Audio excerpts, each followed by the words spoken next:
Welcome, everybody, to another Political Payne live interview. It's Thursday, June 10th, 2021, the year of so much discontent already. Maybe not as bad as 2020. But to join us today for a nice, discussion of history and a meta-analysis of all the many forces at work and at play today in our society and politics and more. Is Mac from the You Don't Know History podcast. Mac is a great podcaster, has a great show that you can find on Spotify and other platforms. He also does live streams on Twitch, which I've really enjoyed, just talking about different historical events, epochs, what have you. And he's also a veteran, a socialist, and a history student of history and many other things. But without further ado, I'll let the man introduce himself. Hey, Mac, welcome to the show. Thanks again for being here. What's going on, man? Thanks for having me on. I appreciate it. You bet. I don't know if the internet can handle all this beard, between the two of us. For the first time ever on this channel, I can say somebody here outbeards me, and there's no qualms in me saying that, but it will be the first and the last time, I assume. But unless you come back on, of course. But because I don't, it's not often I get to say that. But thanks for being here. Oh, dude. Well, again, yeah, man. Like I said, thanks for having me on. I'm glad that you enjoy the content I'm trying to put out. I had to take a little break, man. I hit a rough patch where I was like, you know what? I'm going to unplug. I'm going to take a time out, relax, and then recharge the batteries, and then get back to it. So that's what I did. I've gotten a couple episodes out since then, and hopefully this week I'll start doing the bonus episodes for the patrons on Patreon. So, and I've got two little sets called "You Don't Know History Hits the Books," where I talk with the author of articles or books, and then we do "You Don't Know History at the Movies," where we watch historical movies and then just proceed to rip them apart. That sounds like fun. Yes, the first one we did was Black Hawk Down. So, well, and you're a veteran as well. That's me. Tell us a bit about your background and where you served and which branch you're in, and then we can tear into Black Hawk a little bit. Okay, I served. I was in for 16 years. I spent most of my time in the 82nd Airborne Division, and unfortunately, I ended up serving with one of the war criminals that Trump pardoned in November 2019. For real? Yeah, Clint Lawrence. That was the one. And I didn't handle the moral injury. I didn't handle my feelings very well. And I went into a downward spiral for about a year or two before I got out. But I've, got myself into therapy. I'm learning proper coping techniques, adulting essentially. Like I'm handling things the adult way, but I mean, and my service has turned me into a very staunch anti-war, person, because I don't see the point anymore of it. We fight these imperialist wars for profit, where we're not accomplishing anything other than, pushing American hegemony all over the globe. And honestly, historically, we haven't done well with that. So I would say so. Yes. Yeah. Right. So why keep doing it, and why keep celebrating it? I pissed a lot of people off when I said, we haven't fought a war for freedom since 1945. Whether they want to admit it or not, the first Gulf War, that was not for freedom. That was for fucking, oil. That's the long and short of it. So. And even then, at the end of World War II, we had a nice dash of imperialism in at the end anyway, right? So, wow, that's fascinating. So you were just giving and I'm sorry to hear about everything you went through. I followed those stories about the war criminals. I remember reading, I don't know, can't remember which, if it was Washington Post or New York Times, or who had a big piece about that. That was the Post with Greg Jaffe. Okay, I don't know if you were quoted in that, but I remember. Oh, I was on the fucking front page of the Washington Post, dude. Oh, dude, that was you. Yes, I read that story, and it was like, wasn't the headline was like, our lives were ruined or something, and Yeah. like he ruined our lives, and now he's part or something crazy Yep. like that. It was. I mean, literally, the whole name of the piece was "The Cursed Platoon." Yeah, that's it. Yeah. The subhead was a quote, and I was Yeah. just like, "Holy shit, man!" Well, damn, I don't know how much you want to or we need to talk about that, but just sorry you had to go through that kind of shit. And Well, like that's the thing, Joe. If you would have asked me about this 3 or 4 years ago, maybe a little longer, I wouldn't have been able to talk about it. Now, this is part of the journey to get to where I'm at now. So I was on a documentary that was on Stars, or that is on Stars. If anyone's so inclined or has that particular I streaming gotta go check service, that out. yeah, it's Wow. called Leavenworth, and that was kind of like me ripping the Band-Aid off. And then I sat down to the WAPO. I had a piece published in the War Horse about it. So it's not a pain in the ass to talk about anymore like it used to be. So, Wow. Well, thanks for opening up to documentaries, the biggest newspaper in the country, if not the planet, writing your own about it. So if folks want to learn more about that, they can, because it's a messed up story, but it kind of is. I mean, it really shows you some of the systemic things that go on in the military, but at least where the U.S. military will do something about it until like an avowed white nationalist becomes president and really wants to broadcast like how about that shit he is killing civilians, Muslim civilians or whatever, etc.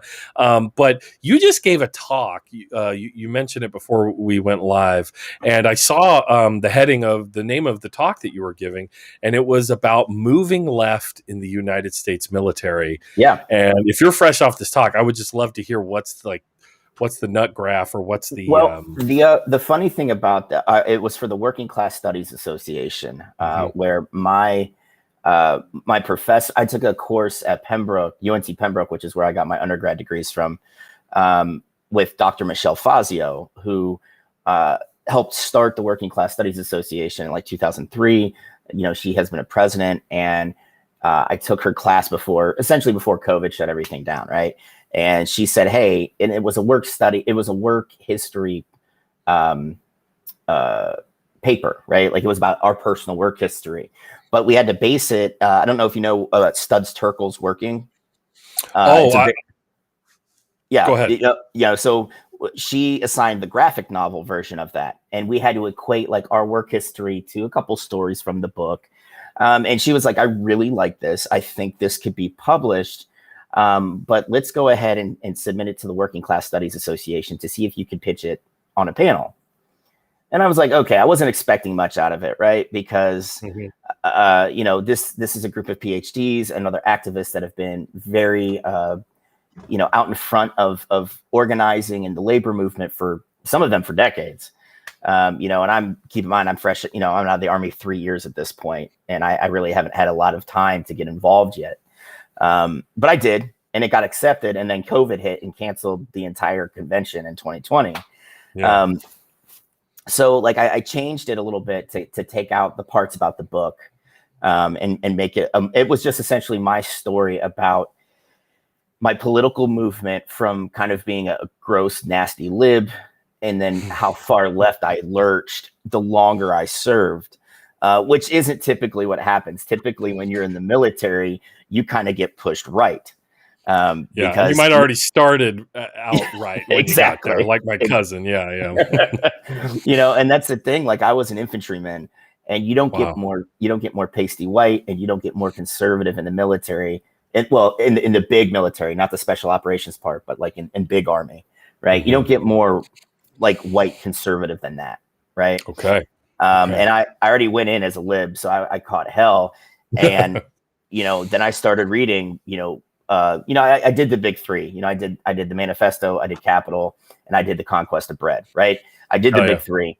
And then I was like, okay, I like these ideas, but the more I looked into it, I don't feel that, our big socialist progenitors hit the nail on the head with a lot of what they were shooting for. So I started reading a lot of Connolly and Debs and Ho Chi Minh, who really focused on the local struggle, not the big picture stuff. Look at the micro stuff, because you're going to make more, you're going to bring more people to the cause working in your communities than you are trying to to shoot for a big takeover all at one time, right?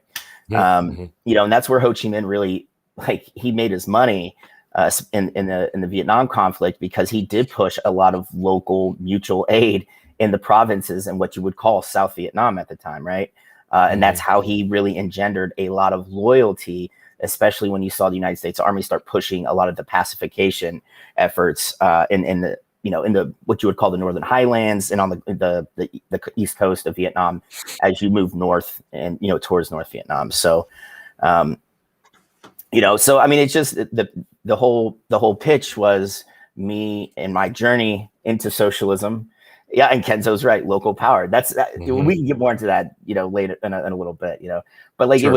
it was my journey into socialism, and I wasn't sure how it was going to be received, but then for the next 2 days after I gave my presentation, I got invited to be on more panels, and I may even be getting involved with the steering committee.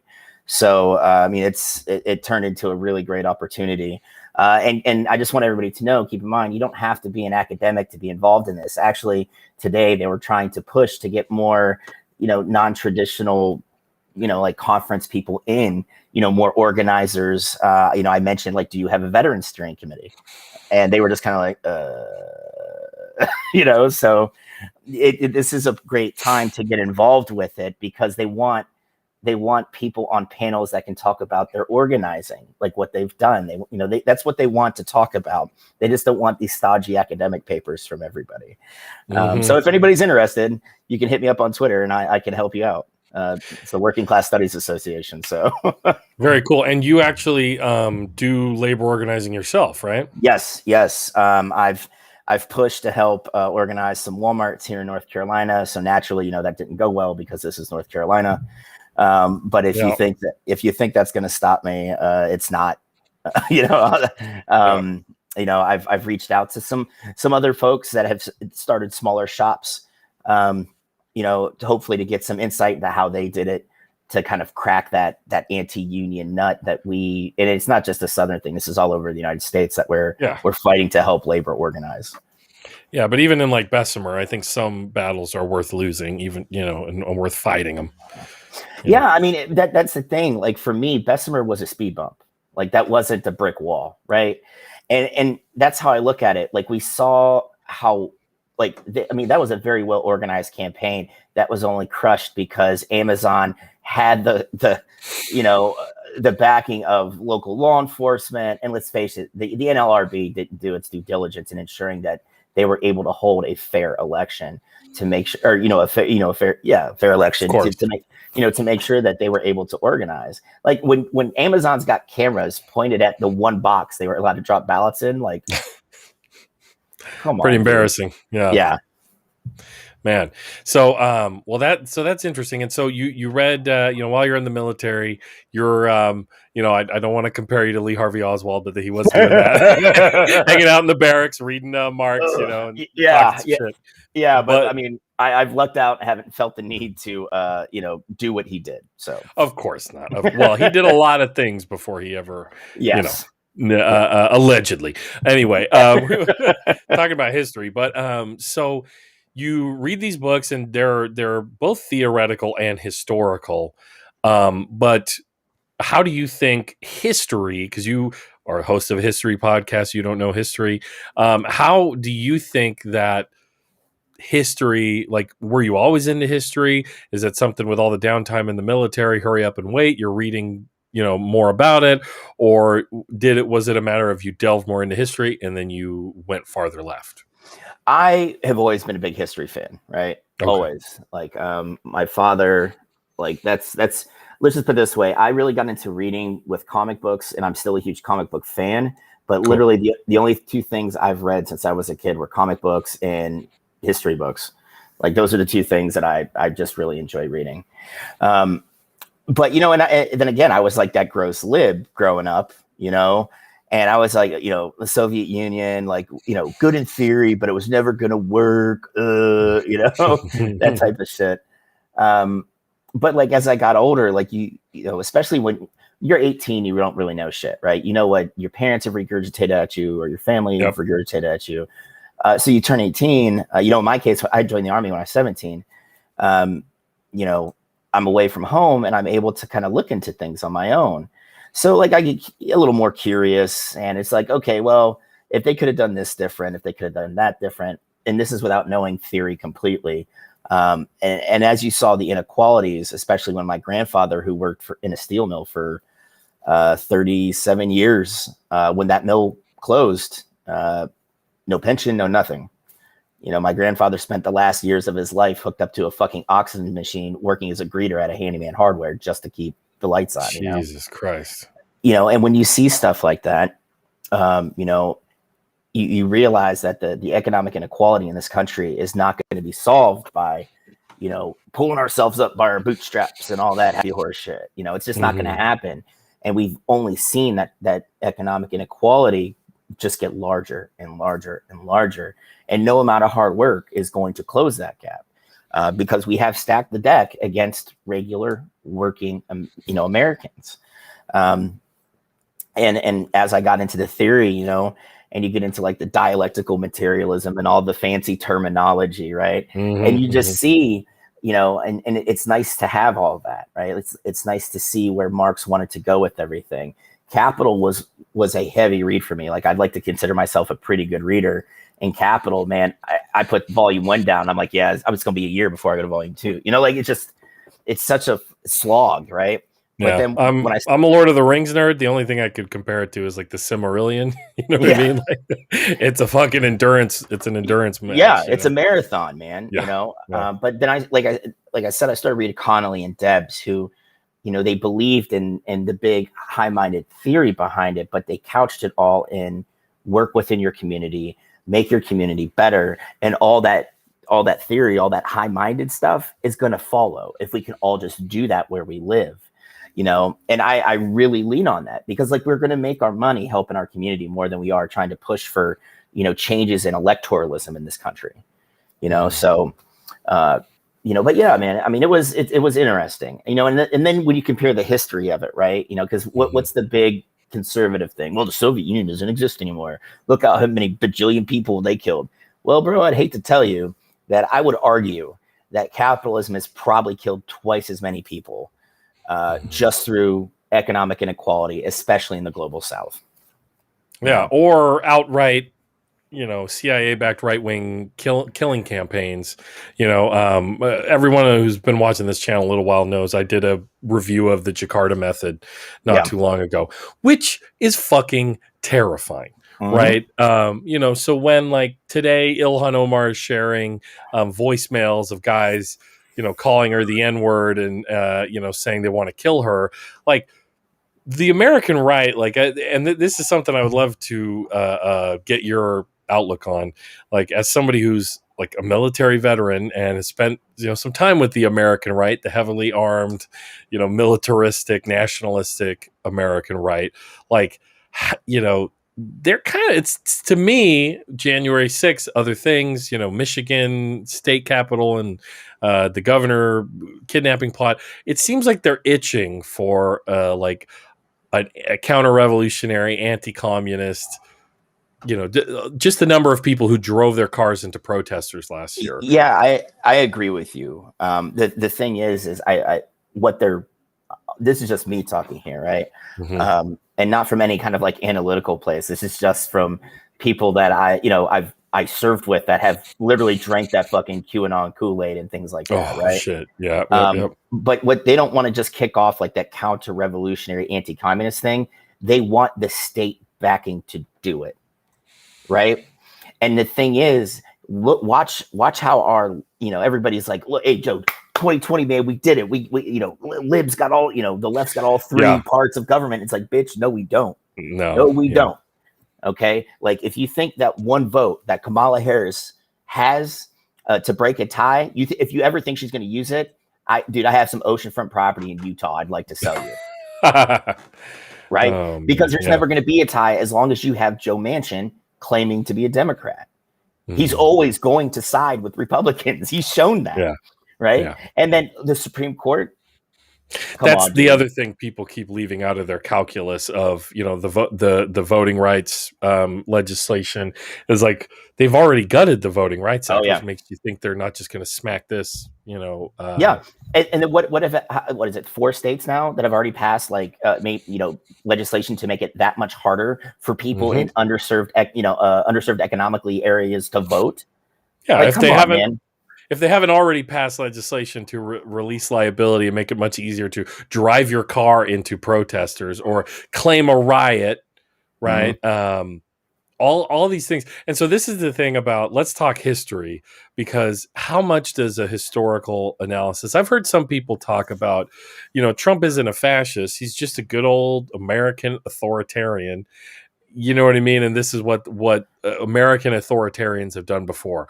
Talk about the anarchists, employ the police. Yeah. What's your take on that? No, I mean, there's no difference between an American authoritarian and a fascist. When you're Very utilizing good, thank when you. when Ding, you're you're on when you're in my camp. utilizing the state means of violence against the people, and that could be anything. It could be police officers, it could be the IRS, which are more likely to audit people under the poverty line than they are the rich and wealthy. Yep. I mean, just look at the report that came out a couple of days ago, where it outlined all those billionaires that paid nothing in tax, Nothing at all. but it showed up. It showed the tens of billions of dollars they made in the last 4 years. Right, that's a form Yep. of violence. Right, when you don't hold people accountable. But like, why is Warren Buffett paying a 3.4% base tax rate, which is essentially when they did the math, that's what it came out to. But like me, who only makes about 20, 25, depending on how many stories I sell, right? Why am I paying like almost 40% of my pay to taxes? Like, fuck, dude. Yeah, and at the same time, people in this country are dying they can't buy insulin, they can't afford Yeah, insulin, right? So that's what I think you mean, partly by the violence. yeah. But what that reminds me of, because I was listening to your latest podcast that came out today about the French Revolution. Everybody go listen to that. YDK history. You don't know history. It's really great, man. You're bringing on academics. You're bringing on people in PhD programs or professors to talk different historical events. And one thing that totally just had me thinking about that story about billionaires not paying any taxes was the fact that the nobility at the time of the French Revolution paid no taxes. Like, literally nothing. These noble families in France had exemptions from tax going back like hundreds of years. Yep. And the thing is as the French monarchy kind of kept solidifying their hold on power and became more and more authoritarian, because you have to think France by the late 18th century going into the early 19th century, right? Like, this was the last like authoritarian monarchy in Europe. All the other ones had like a parliamentary monarch who they could kind of push back against the parliament, but the parliament had stopgaps there, right? It wasn't quite like England, but when you look at the German ducal states and the former Holy Roman Empire, right? There was a lot more there that the parliament could do. France didn't even have that, right? So like, I thought that was crazy, because I read a shorter book and then did some more digging on my own. And then Dr. Grisson came on and just like blew my mind. She was a great guest. She's great. Like, Yeah. her enthusiasm for the subject is infectious.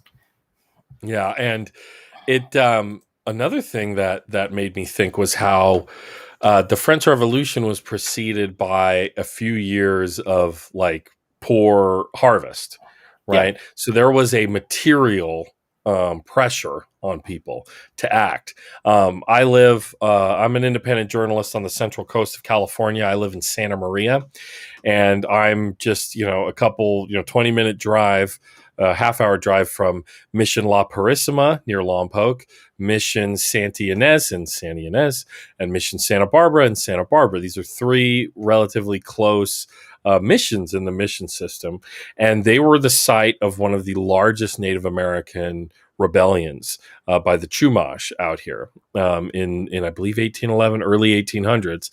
And what's fascinating, or it could be 1830s, Jesus, I can't remember. I wrote a story about it years ago for the paper I used to work for. But what's interesting there was that rebellion was preceded by several years of drought and disease, especially among the Chumash, and there were all these other like factors, like police brutality. Basically, the whole thing started after a Chumash man was beaten by and the whole dynamic of the Mexican military after the revolution involved in the missions, but the Spanish friars are still there. So this man was beaten by a like Mexican military jail guard, basically beat him, and then this whole thing happened. The Chumash held Purisima for like a month, cut gunner holes in the top of the mission, where little kids go for their fourth grade projects out here or whatever. So, you know what I mean? Yep. But there's no plaque there. It's not even talked about, but like those material realities. And I think of what happened last year, Black Lives Matter resurgence, probably one of the largest, uprisings in modern America, preceded by the pandemic year, preceded by our government throwing us a fucking pittance, $1,200 here, maybe some unemployment benefits here or there, So, I mean, that's the kicker, though. That's a great point. Like when you have popular, uprisings or protests, they don't happen in a vacuum, right? They just don't pop out. There is an underlying reason for it, and the thing is, if people think it's going to get better here because, Chauvin was tried and found guilty, or because Joe Biden's in office, that's a very naive way to look at it, because we still have so many communities that are food deserts, where people can't get food that's going to, be a source of nutrients for them. And on top of that, we are losing jobs. Like, I don't like, this is what kills me about another like knock against these conservative dick bags, right? Is the fact that they're like, well, no one wants to go to work. No, people just realized that they do not want to toil away for nothing anymore. And they know how to value their labor. Yep. Like, why would you want to go work at a fucking restaurant for, here in North Carolina, servers make $2.35 an hour plus tips. That's right? Fucking nuts. Like that's nuts, man. And as a Californian, we all bitch about the cost of living, but like we have a $15 minimum wage. We don't have this weird ass Jim Crow $2 an hour for a server. Well, you're getting tips, so you better be happy about it. Yeah. The only time I've ever seen anything like that was when I did DoorDash for a few very dark, fucked up months of my life, where they were literally like, "Oh, you're getting a tip, but we're using that to pay a bunch of like the ride or your regular payment." You know what I mean? Like it's some creepy shit going on. I mean, we're living in. I drive for Instacart just to make a couple extra bucks, a couple extra bucks, right? And I think that kind of gig economy, that's where we really need to start targeting as far as labor organizers.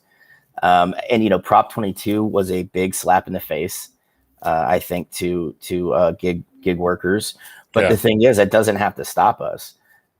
What is going to make everything problematic is that the legislation that's being drawn up by other states that New York already passed, where essentially, you can form a union, and yes, you can go on strike, but guess what? You can't picket the business. You can't be in the parking lots. You have to be X amount of distance away. So they're essentially taking the strikers' ability to essentially publicize this is why we're doing it. Here's our conditions inside this factory, warehouse, whatever it is, right? But you can't picket on the grounds of where you're working. New York is passing that law, and it's like, what's the fucking point, man? That's insane. That's insane. I don't get it. And the rideshare stuff or the gig economy is so difficult already because we're already atomized enough as workers, even in a workplace where they have security cameras on you, and they're always watching or listening, right? But then you're literally just completely atomized, where your whole work experience is through this app on your phone. Yeah. And maybe you'll see another DoorDash or Instacart person when you go to fucking Chipotle or whatever that just gave its CEO's $1 billion or $1 million rather what you call it, bonuses, and you Dude. kind of give a nod, hey, bro, but like, what else is there Yeah, I to mean organize around? that killed me too because I mean, you saw the press release and the articles cut, right? Like they're like, Mm-hmm. do you see what this push to get you paid more? Look at what it did. I had to pay 23 cents more for my burrito. Yep, Well, and my local Fox affiliate, TV news trash, they ran with that story, and all the boomer Facebook people, commenters were all over it. yeah, You know, yeah, and that's what kills me, man. And the sad thing is, it's like I think you and I probably are fighting the same battles with Sinclair-owned stations because they are really pushing that. Look how lazy America is. Like nobody wants to work. It's gonna yeah, if we give them more money, we're going to have to raise all these prices. No, what we need to do is limit executive pay. That is how we limit prices, right? Like yep, that is how you're able to bring prices down. And I've had this train of thought since 2008, Joe, when you saw Jamie Dimon, who I don't know if everybody knows who Jamie Dimon is, but he's the CEO of the Citibank Group, and he took a shit ton of money from the federal government. He, was one of the executives that pushed those really shady financial products, right? it's And just a product, yeah, it's just a product. But he gave himself like the board of executives gave him a $50 million bonus in 2008 just because Citigroup managed to not fall apart. Right. And then Jamie Dimon has the balls last month to get in front of Congress and say, well, we took money from you, right? But now you want to raise our corporate tax rate. Well, we need an itemized list on what you're going to use our money from, right? Wow, And the audacity, dude, the right? balls, man. Like that is ballsy as fuck. Yeah, it's insane, and I like, again, with the historical analysis and the material analysis, like we're living in a second Gilded Age, but what would we call it? Like the fiber, what I mean? Yeah. The fiber optic age or whatever, you know what I mean? Like Silicon Valley has an insane amount of power, but so do just these. I mean, oil still has an incredible amount of Oh yeah. power. Oh You yeah. And the know, thing is, I know you've noticed that oil's pivoting. They're making that pivot now to say, well, we're going to use a lot of these revenue and we're going to start dumping money into stocks to buy up solar companies, wind companies. Like they're doing this huge pivot. So there can be like, well, look, we're willing to back off of oil a bit, but they're still going to be selling it by the bajillions to the fucking yeah, Department of Defense here in the United States. yep. The United States is one of the main suppliers to the Israeli military.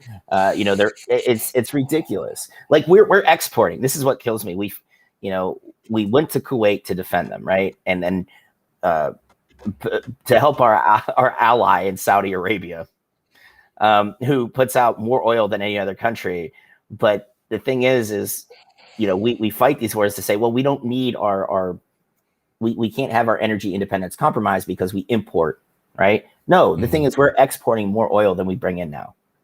The United States is like, so like, I don't understand how we can continue, like you said, to allow these oil corporations to sit here and continue to pollute at just astronomical levels, raking in, stupid profit, but couch our national defense and energy independence. It's like, dude, you could keep that shit here and literally just pump it from a refinery in Texas or Louisiana on the Gulf Coast into North Carolina, where we had a shortage because hackers got really fucking smart. I'm not even mad about it.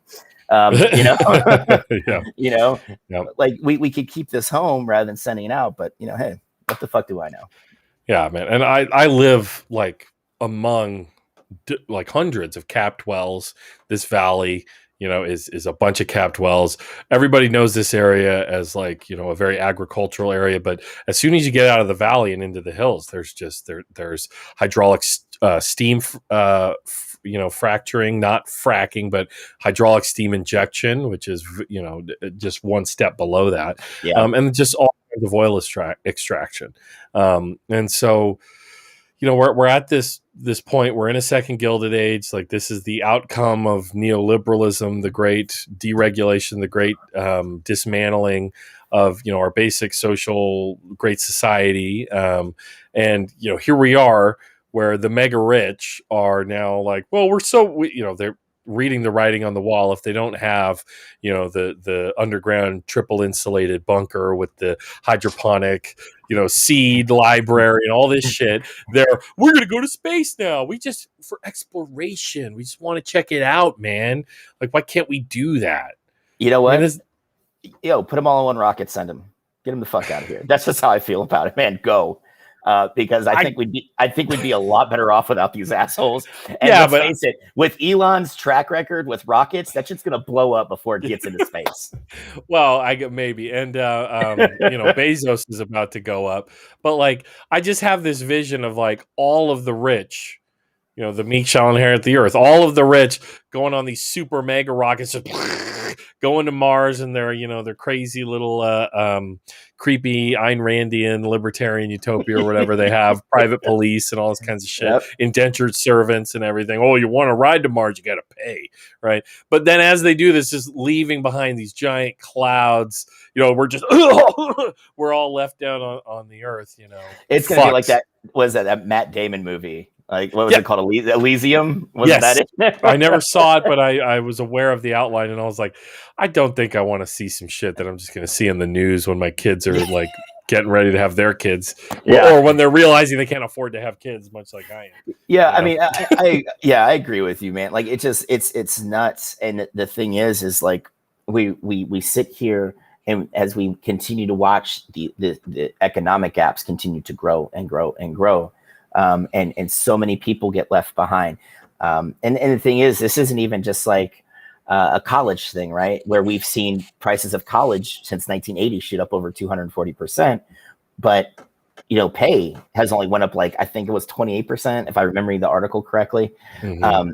But like, trade schools aren't cheap anymore, and in a few trades, like HVAC and welding, you still have like that really antiquated apprentice, journeyman, master kind of setup.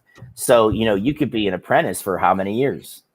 You can be a journeyman for how many years before you can strike out and work for yourself, we just, the sad thing is if we can get organized, this is the time for us to crack the nut, right? This really is. This could be a great time for us to push back.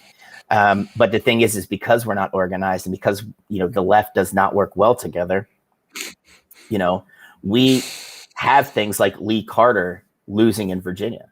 That was a shame, right? And him opening up about how much dog shit was flung his way, even from Democrats. Yeah, I mean, and that's what killed me. A bunch of libs were giving him a hard time because he came out and said, you know what, I dropped the price of insulin. I help people. We help start jobs programs. We tried, I did the best I could.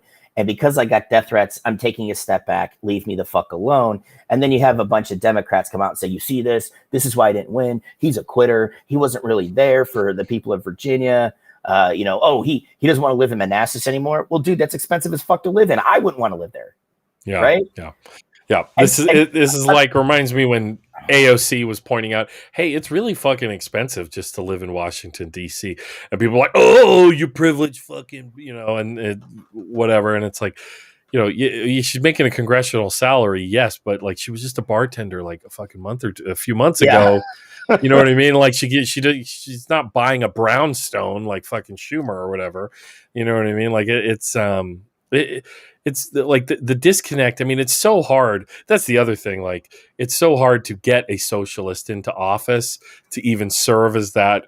Bernie Sanders, go back to all the clips of him screaming out into the void and everybody, oh, you want another war, do you? And then you cut to the chambers. It's totally empty, right? Like, it's so hard for us to even get someone there. And then we have such a portion of the left that's just going to absolutely turn on them the second they try to play ball or try to do, work. I mean, oh, you mean they're not there to just fucking scream and yell and hate the Democrats for us? Like, oh, well, fuck them. You know what I mean? So it's like they're getting shit thrown at them. And this is an interesting thing that you mentioned, that the left doesn't even work well with its among Yeah. itself. I jumped in and was listening to you doing a live stream on Twitch about the Spanish Revolution, the Spanish Civil War, and very much things fell apart there for that reason. What were the groups that were involved there? I can't remember off the Okay, top of my head. so you had the POUM, okay, Mm-hmm. which was a they called it Trotskyist, okay, but Yeah. essentially it was an independent communist party that was not Okay. aligned with the Soviet Union. You had the Spanish Communist Party, which was aligned with Stalin and the Soviet Union. Then you had the CNT, which was an anarchist group, which were very influential in Catalonia. Um, you know, so and then you had a lot of other independent anarchist groups all across the country, right? But socialism was the main driver of the of what you would call the republic, right? That government. And it was very left in the 30s. They had a quick swing back to the right, and then another swing back to the left. And then that's when Franco was like, okay, well, the more conservative elements in the country went to the army, these generals, and said, hey, let's go ahead and push for a rebellion, right? But the thing is, the Republic shot itself in the foot because they aligned themselves so closely with Stalin and the Soviet Union. And you got to think, this thing kicks off in 36. What happened right before that? The big purges in the Communist Party within the Soviet Union, right? Where you saw heroes of the revolution in 1917 being put to death, not even 20 years later, right? Because, like it or lump it, like here, this is some real history for you. The Soviet Union would have worked without these the big authoritarian big umbrella communist party. If they would have left the power down to the individual Soviets, it would have worked a lot better. But you had people like Stalin who saw it as a chance to consolidate power in one man's hands, and then he built up that cult of personality, right? Where he was able to just, hey, that guy's not communist enough, and the secret police would go nab him up, right?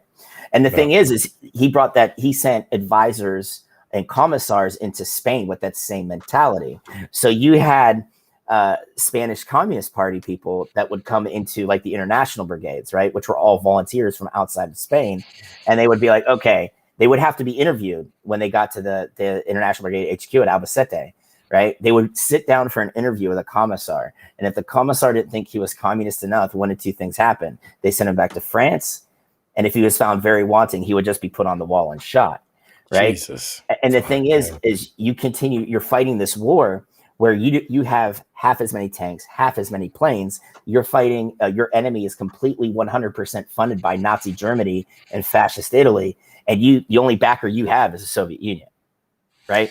And it's only very half-hearted support because he's sending all this old stuff to Spain because they've developed new gear in the Soviet Union, right? And then on top of that, you did have saboteurs who managed to get into the Republican units that would damage the equipment before they went to battle, right? So yeah, I mean, the Spanish left ate itself alive from 36 to 39. By the time 1939 rolled around, you had the very pro-Stalin Spanish Communist Party that were, literally murdering anarchists that had held territory for a year and a half, 2 years before 39. But when the Spanish communists got pushed in there, they wanted to take over and completely unsettled everything. And, Catalonia, that could have been like a stand, a place for them to make a stand and kind of push back out, but they fucked it up, so I mean, that's the left eats itself wherever we are. And you look in the United States now, you can't get Socialist Alternative to work with PSL, right? Depending on what state you're in, DSA won't work with PSL or Socialist Alternative or even some mutual aid groups. Right? Like Lorax on left flank, and Marcus, they want to bring up this big 10-point plan. Well, how do we get everybody, all these disparate groups, to kind of agree to that? For me, I'm willing to work with anybody on the left, right? Who our journeys might be a little different getting there. our terminology and verbiage may be a little different, but Mm-hmm. if we want the same thing and we're willing to just work together to do it, I'm all right with that. Mm-hmm. Except, here's my one caveat: if you're a reformed Nazi, fuck no, still kick rocks. I don't want anything to do with you. I mean, there's so many different levels of that going on right now. Like, oh, we need to.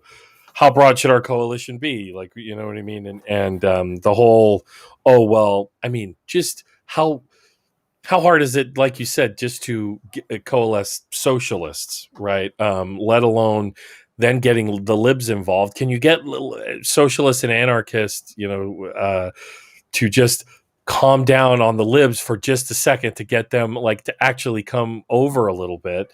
But then there's all these people who I don't know what really is their their ideological set, right? Who want now, oh well, the Boogaloo Boys and all these, Oh man. neo-fascists, as if that makes Oh, any sense at all. I blame Um, that. I blame that on Jimmy Dore. I'm of sorry. course, I yeah, we blame that on have to Jimmy bring him Dore. up. He's like he's the elephant in the room, but He's Baba Yaga. He is Baba Yaga. The guy just pops up and oh my ruins god. every fucking good thing that we have. I felt really clever when I came up with it. When you were talking about all these different leftist factions in the chat on your Twitch stream, I went in the Jimmy Dore voice, like the one of the groups, like "fucking sellouts," or whatever. But like, there is all this disagreement. Like, I get.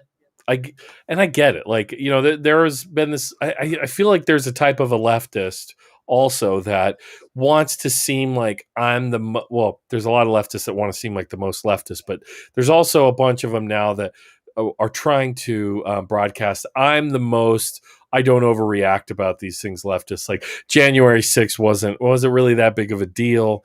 You know what I mean? And it's just like, you got to understand, like, there's two things I want to ask you about this. The first is, do I overestimate that the right just fucking fall? They all fall in line and they get together. Like, they could be all these divergent weirdo Bundy libertarians, far right evangelicals, but they will all, like, what's the thing we're attacking this week? Critical race theory. All right, we're fucking on it. We got the talking points. Let's do it. Right.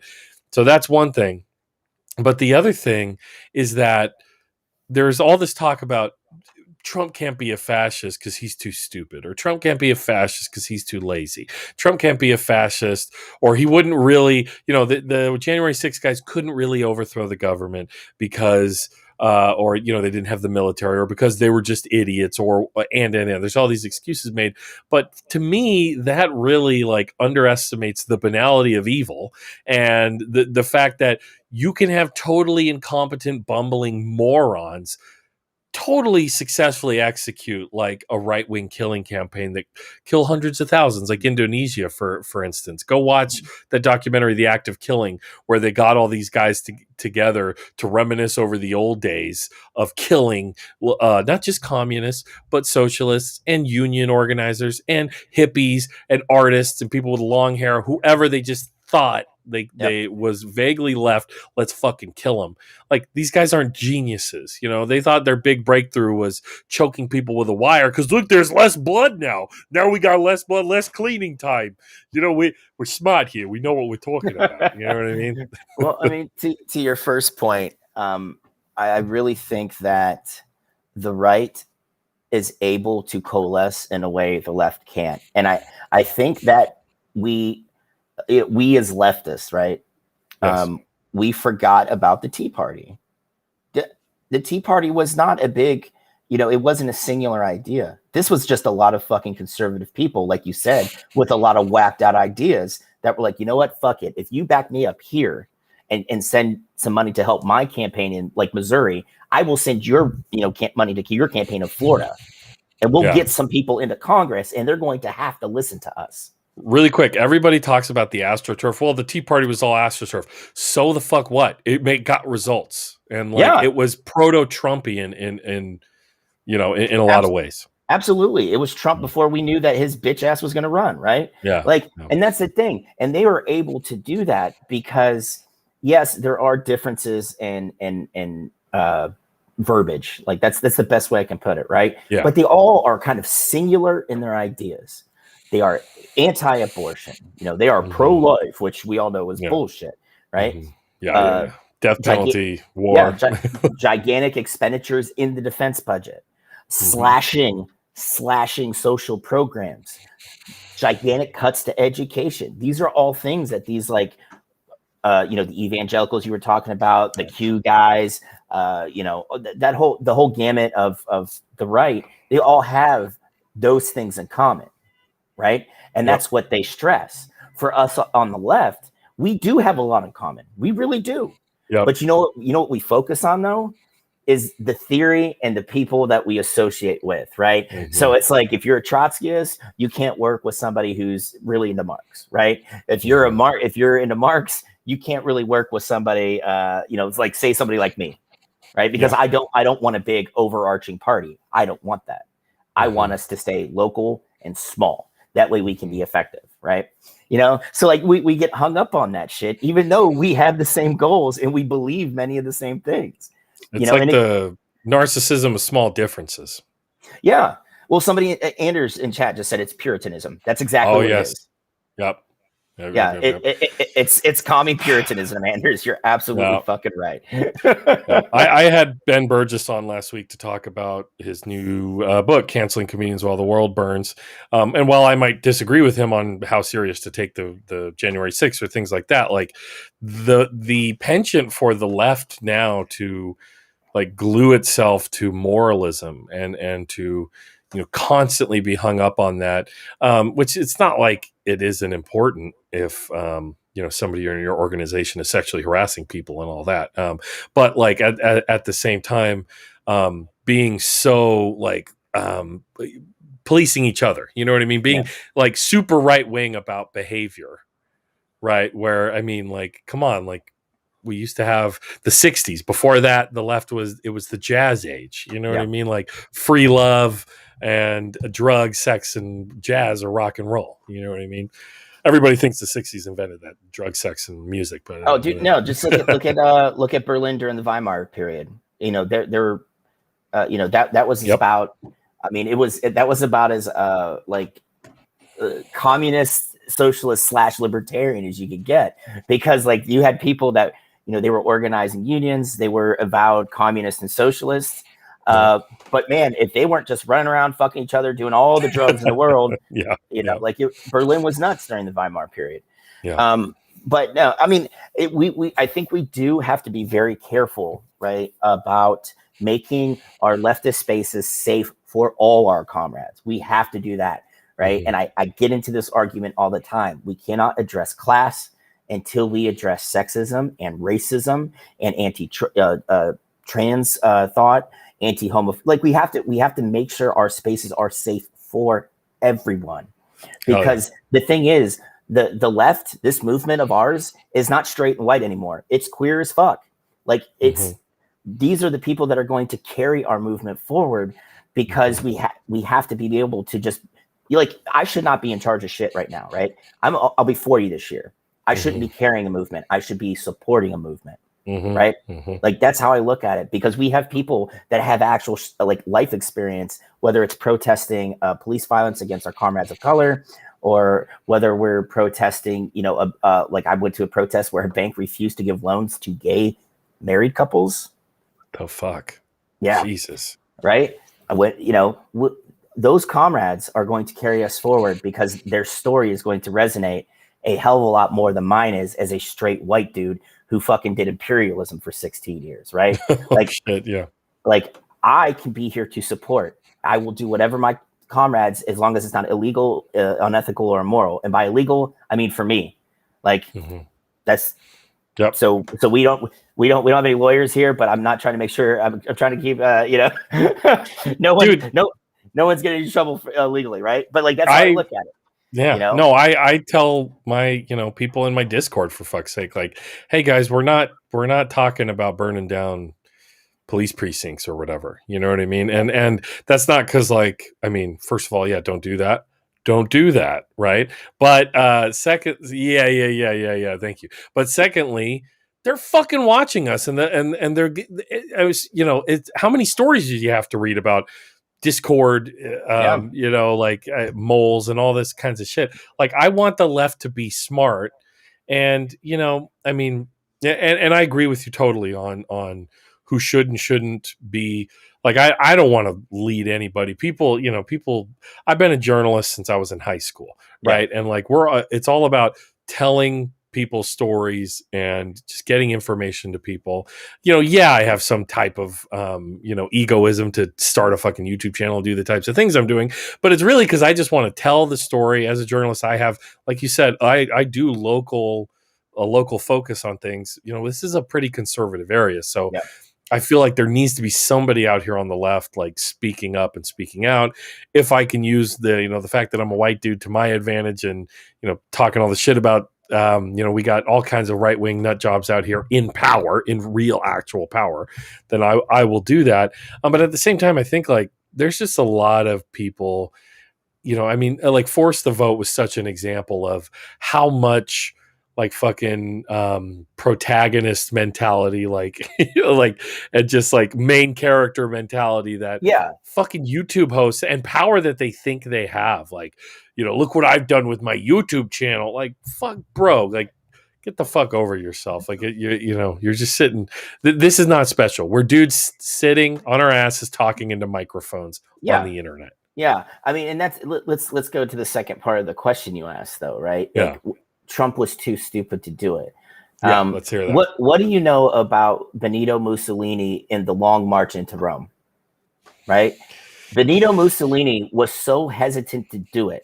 All right, keep in mind that fat idiot motherfucker did not walk to Rome with the rest of his people. He stayed back at a train station when they took over Rome, when they forced the king to essentially say, okay, Benito could run things. Then Mussolini hopped on a train and went to Rome. Yep. Yeah. Right. Yep. Like he was like, well, I mean, this could be good, this could be bad, I don't know. But look at it, Trump. I mean, you can't equate the two directly because, I mean, Mussolini went on to do way more shitty things, right? But Trump was hedging his bets that day. Like, go ahead and march. Go ahead. I will follow you. And dude, if a larger crowd could have pushed in and actually done something, don't act like Trump wouldn't have found his way to the fucking Capitol and they would have built a scaffold for him to get up there.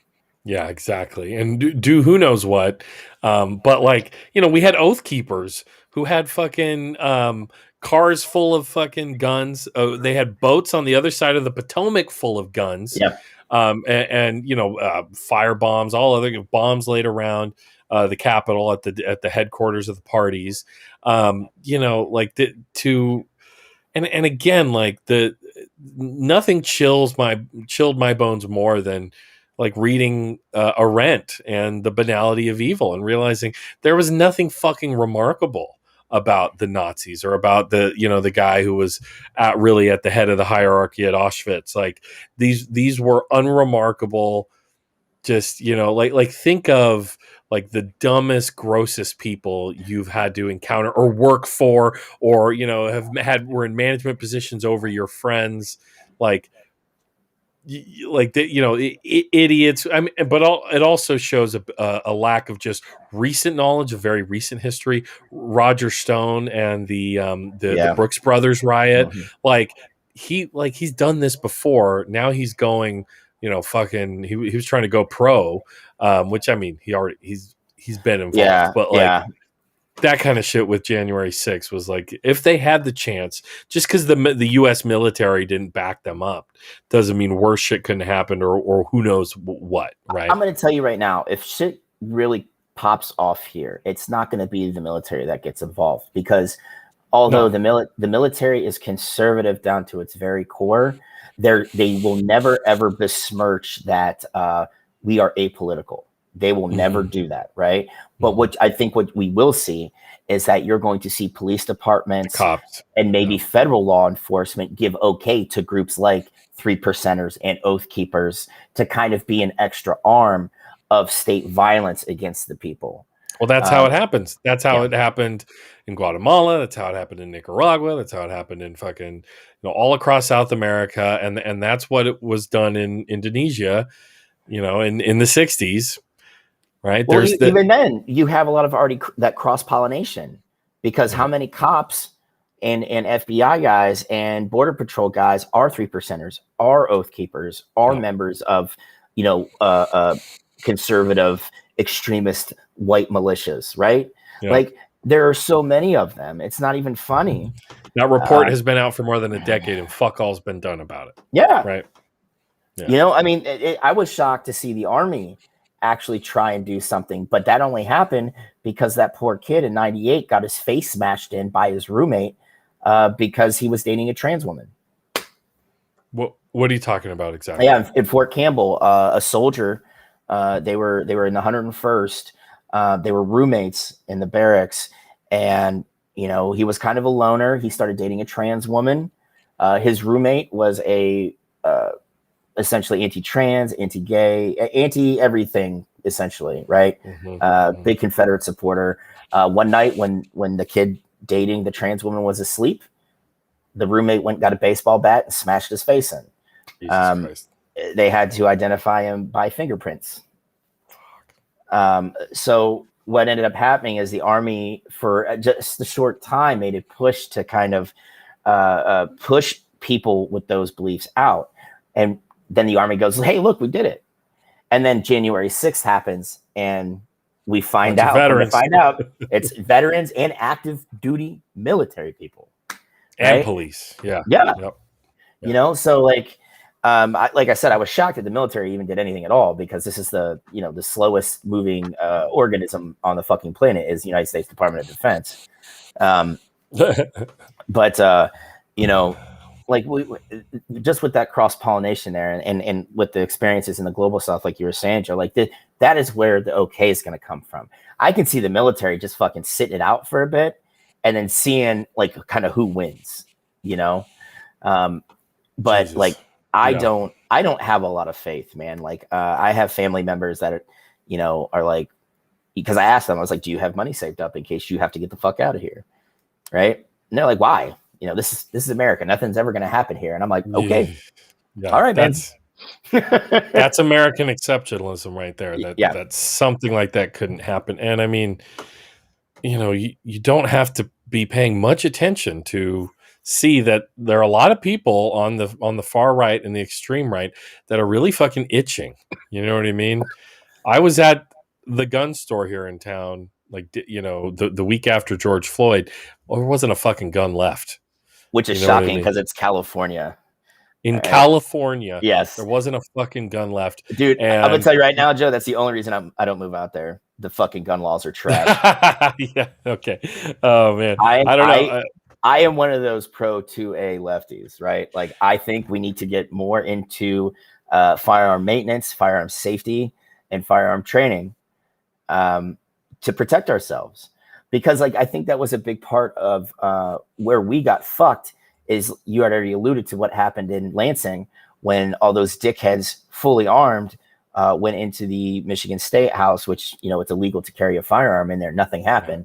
Well, then why, as leftists during our protests last summer, why aren't you putting big stupid dickheads like me up front with a firearm in front of cops? Because we know they're not going to shoot a bunch of white dudes.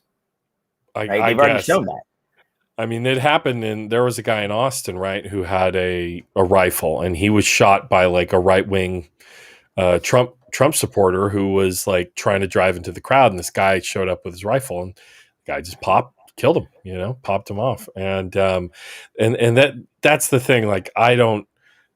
I'm obviously a fucking domesticated animal. You know what I mean? I'm like, I came up in the anti-war years.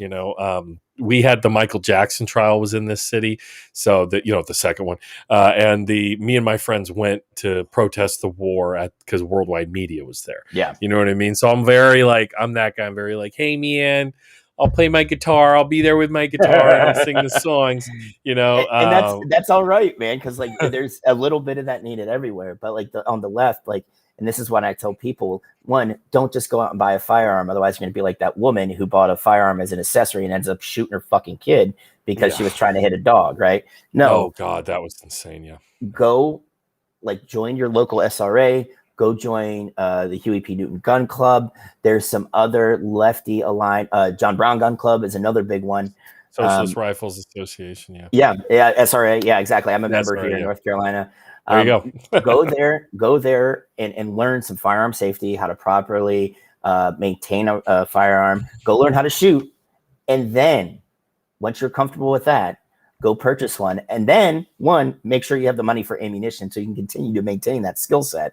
And because like that's the thing right now, like I love to shoot. I haven't shot in months because for my rifle, it's over $1 a round right now. And I like to eat. I like to fill up my gas tank, and I like to hang out with my kids a little more than I do, shoot. And internet. You like to internet. I do like to internet, indeed. Yeah. So, but that's what I would preach, Joe. Is like if this is something you'd like to do, go learn about it first before purchasing one. Because like I will tell you right now, I built my first rifle, and it was about $700 cheaper than if you went and just built the prefab one. Oh man, you're like one of those guys with the PCs. Like, don't buy a new PC. You're crazy. Like call me. Yeah, if Drew Rice of the Wealth for 99 is still in the chat, he's that guy for PCs. So okay, so also to my chat, hey folks, I know there's only 7 of you, and thank you to Mac for coming on my fledgling channel. But y'all can throw some questions in here. I mean, join in the conversation if you have any thing you want to ask Mac about and his supreme historical insight here. And that's the thing is, I mean, that was a big part of reading the Jakarta method was you had this, and this is something I wanted to ask you about, like uniting the left. If we were to do that, how much, because Sukarno, the president of Indonesia at the time, the leftist socialist president, he was very much able, like Indonesia is such a disparate country. It's all these different islands. You have different dialects, different ethnicities. You got half of Sumatra and Bali over here and all the, you know what I mean? Like all the, halved islands. It was a Dutch colony. So they just said, okay, it's a country now, right? Yeah. It's essentially wherever the Netherlands is like, here's a flag. It's like the Eddie Izzard skit. Like, here's my flag and it's mine, Yeah, exactly.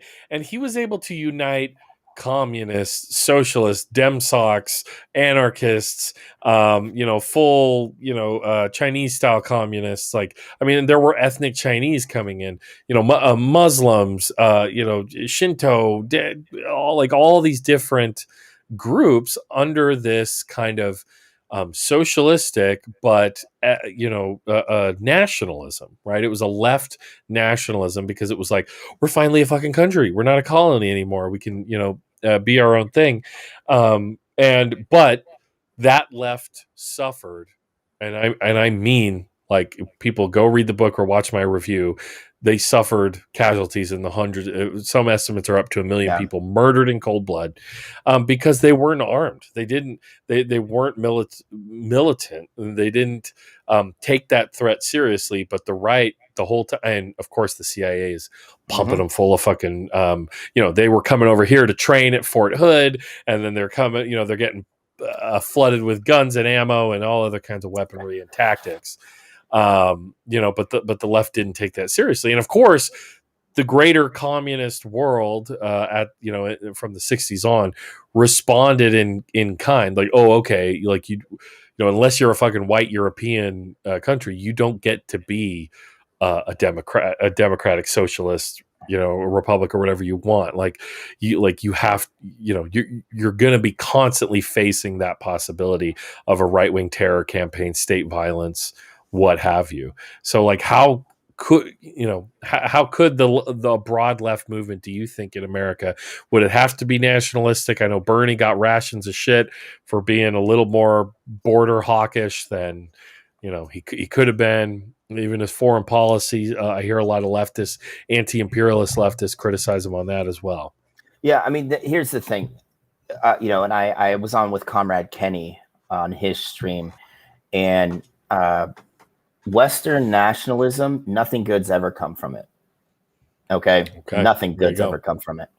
Now, when you're looking at post-colonial, yes, they needed that nationalism to carry their way forward and help fight against colonial authority. That's a plus, right? But as far as Western nationalism goes, we haven't done anything well with it. And on top of that, when we talk about nationalism now, Joe, like who's who's got those reins in both hands? That would be the fucking right. Exactly. One, I don't want to grab those reins, and two, there's no way we could ever dislodge them from their hands. Yeah. Okay, but how would we unite? Well, honestly, I think it would take it would have to be a very loose kind of working together, like again at the local level. Like if for North Carolina, we'll say, like I would work with people here in the Sandhills, like other groups within the Sandhills. And then you can get groups in Charlotte to work together. You get groups in the western part of the state to work together. And you would get, groups from Raleigh North, right? And you just share information, okay? Keep it small, keep it decentralized, keep it local. Places like California, I think that it would be that much harder because like everybody likes to claim California is this liberal fucking utopia. It's not. There's as well as I do, there is a shit ton of like very wealthy, very affluent places that are staunch conservatives that go ahead and try and break into that area, right? It's going to be a lot harder, especially with the money that is there. You're telling me, yeah, oh yeah. And or you have places like San Diego, right? Which you think with kind of like the culture around, the kind of like that beach and chill culture around.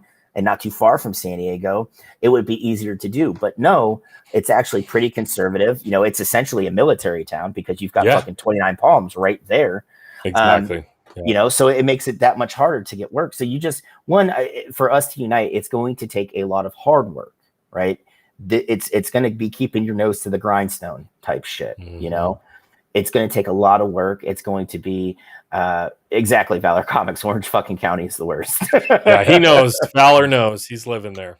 But it's going to take a lot of work like that. And especially it's going to take a lot of mutual aid work.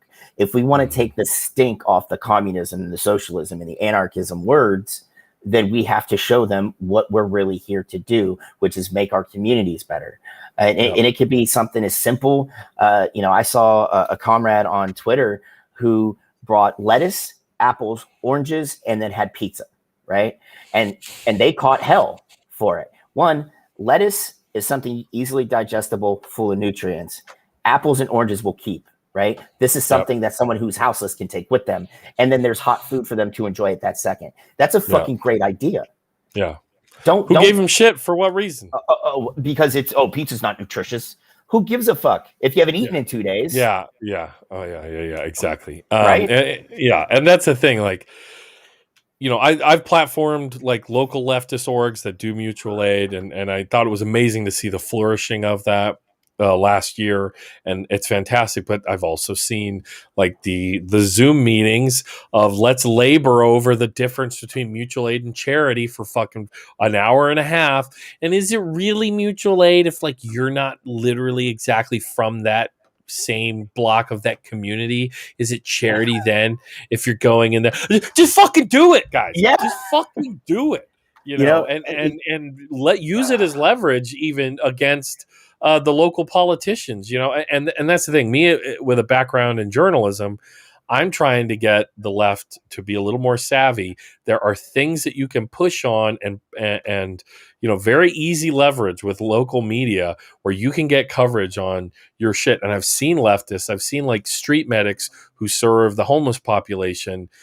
They know that the fucking media will go for a feel-good story. A homeless man died. We're raising money for a vigil or for his funeral expenses. The shitty, even the corporate shitty TV news will come out for that because, it's a feel-good. And then a local leftist or gets their fucking propaganda line into the local media and let people know what they're doing. Yeah, I mean, and also you got to think, dude, that makes the local political officials look bad. Right? That too.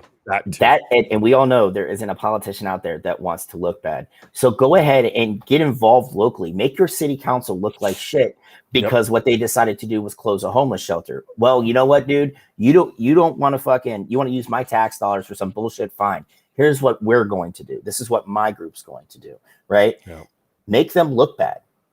Right? And then through the press, like Joe said, continue to add pressure. Does it suck to have to do this? Absolutely. I wish it was just where we could just take care of our neighbors and we were going to be fine.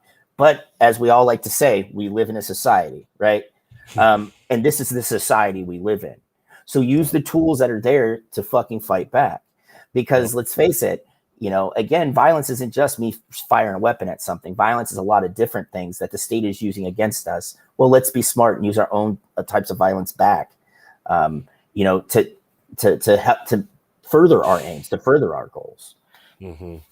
Yeah, and as far as the media goes, if you don't have any good local media to access, then start your fucking own. That's, you know what I mean? Like, and you're right, it's work. I'm not monetized. I take donations through my website, politicalpayne.com. But other than that, I'm not making tons of money here, but I'm doing it because the left needs a fucking voice. Yep. I'm just another bearded white guy who's talking lefty shit on the internet. But like, I've already had people in my area tell me like, holy shit, like we have somebody saying this stuff. We have this right-wing radio. There's always money for a fucking right-wing, Always. local version of the right-wing Limbaugh piece of shit.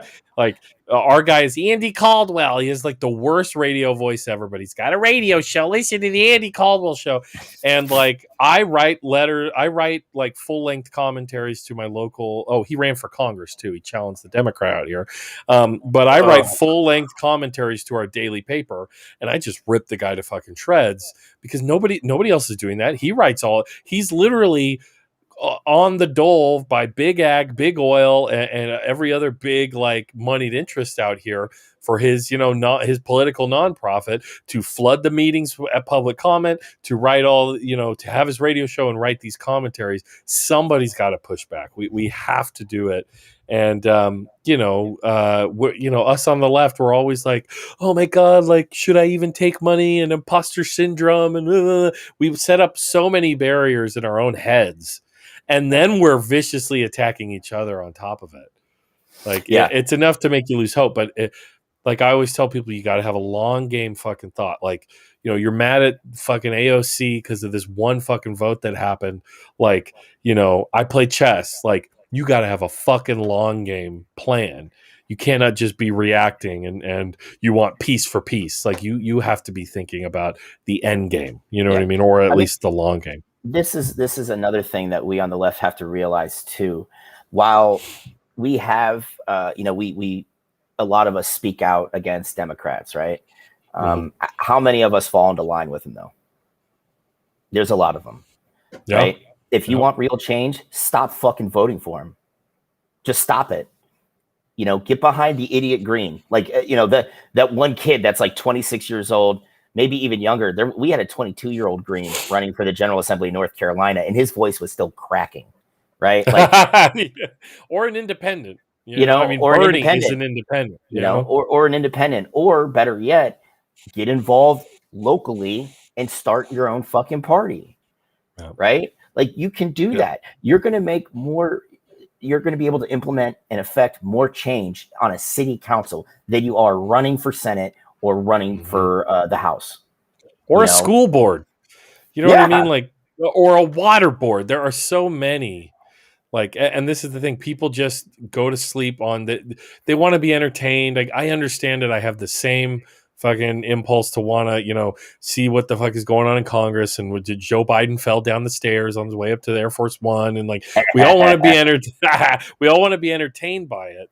But like, how many people know their state assembly district, their state senate district, their house district, their does your city have district elections, or is it at large? What kind of a school board, water board, whatever. Nobody knows that stuff, and so we got to get smart, and I give credit to leftist groups, like the DSA and others who are doing power mapping and all that other shit. Oh, dude, I mean, good look shit at what to do. Look at what DSA's done in New York.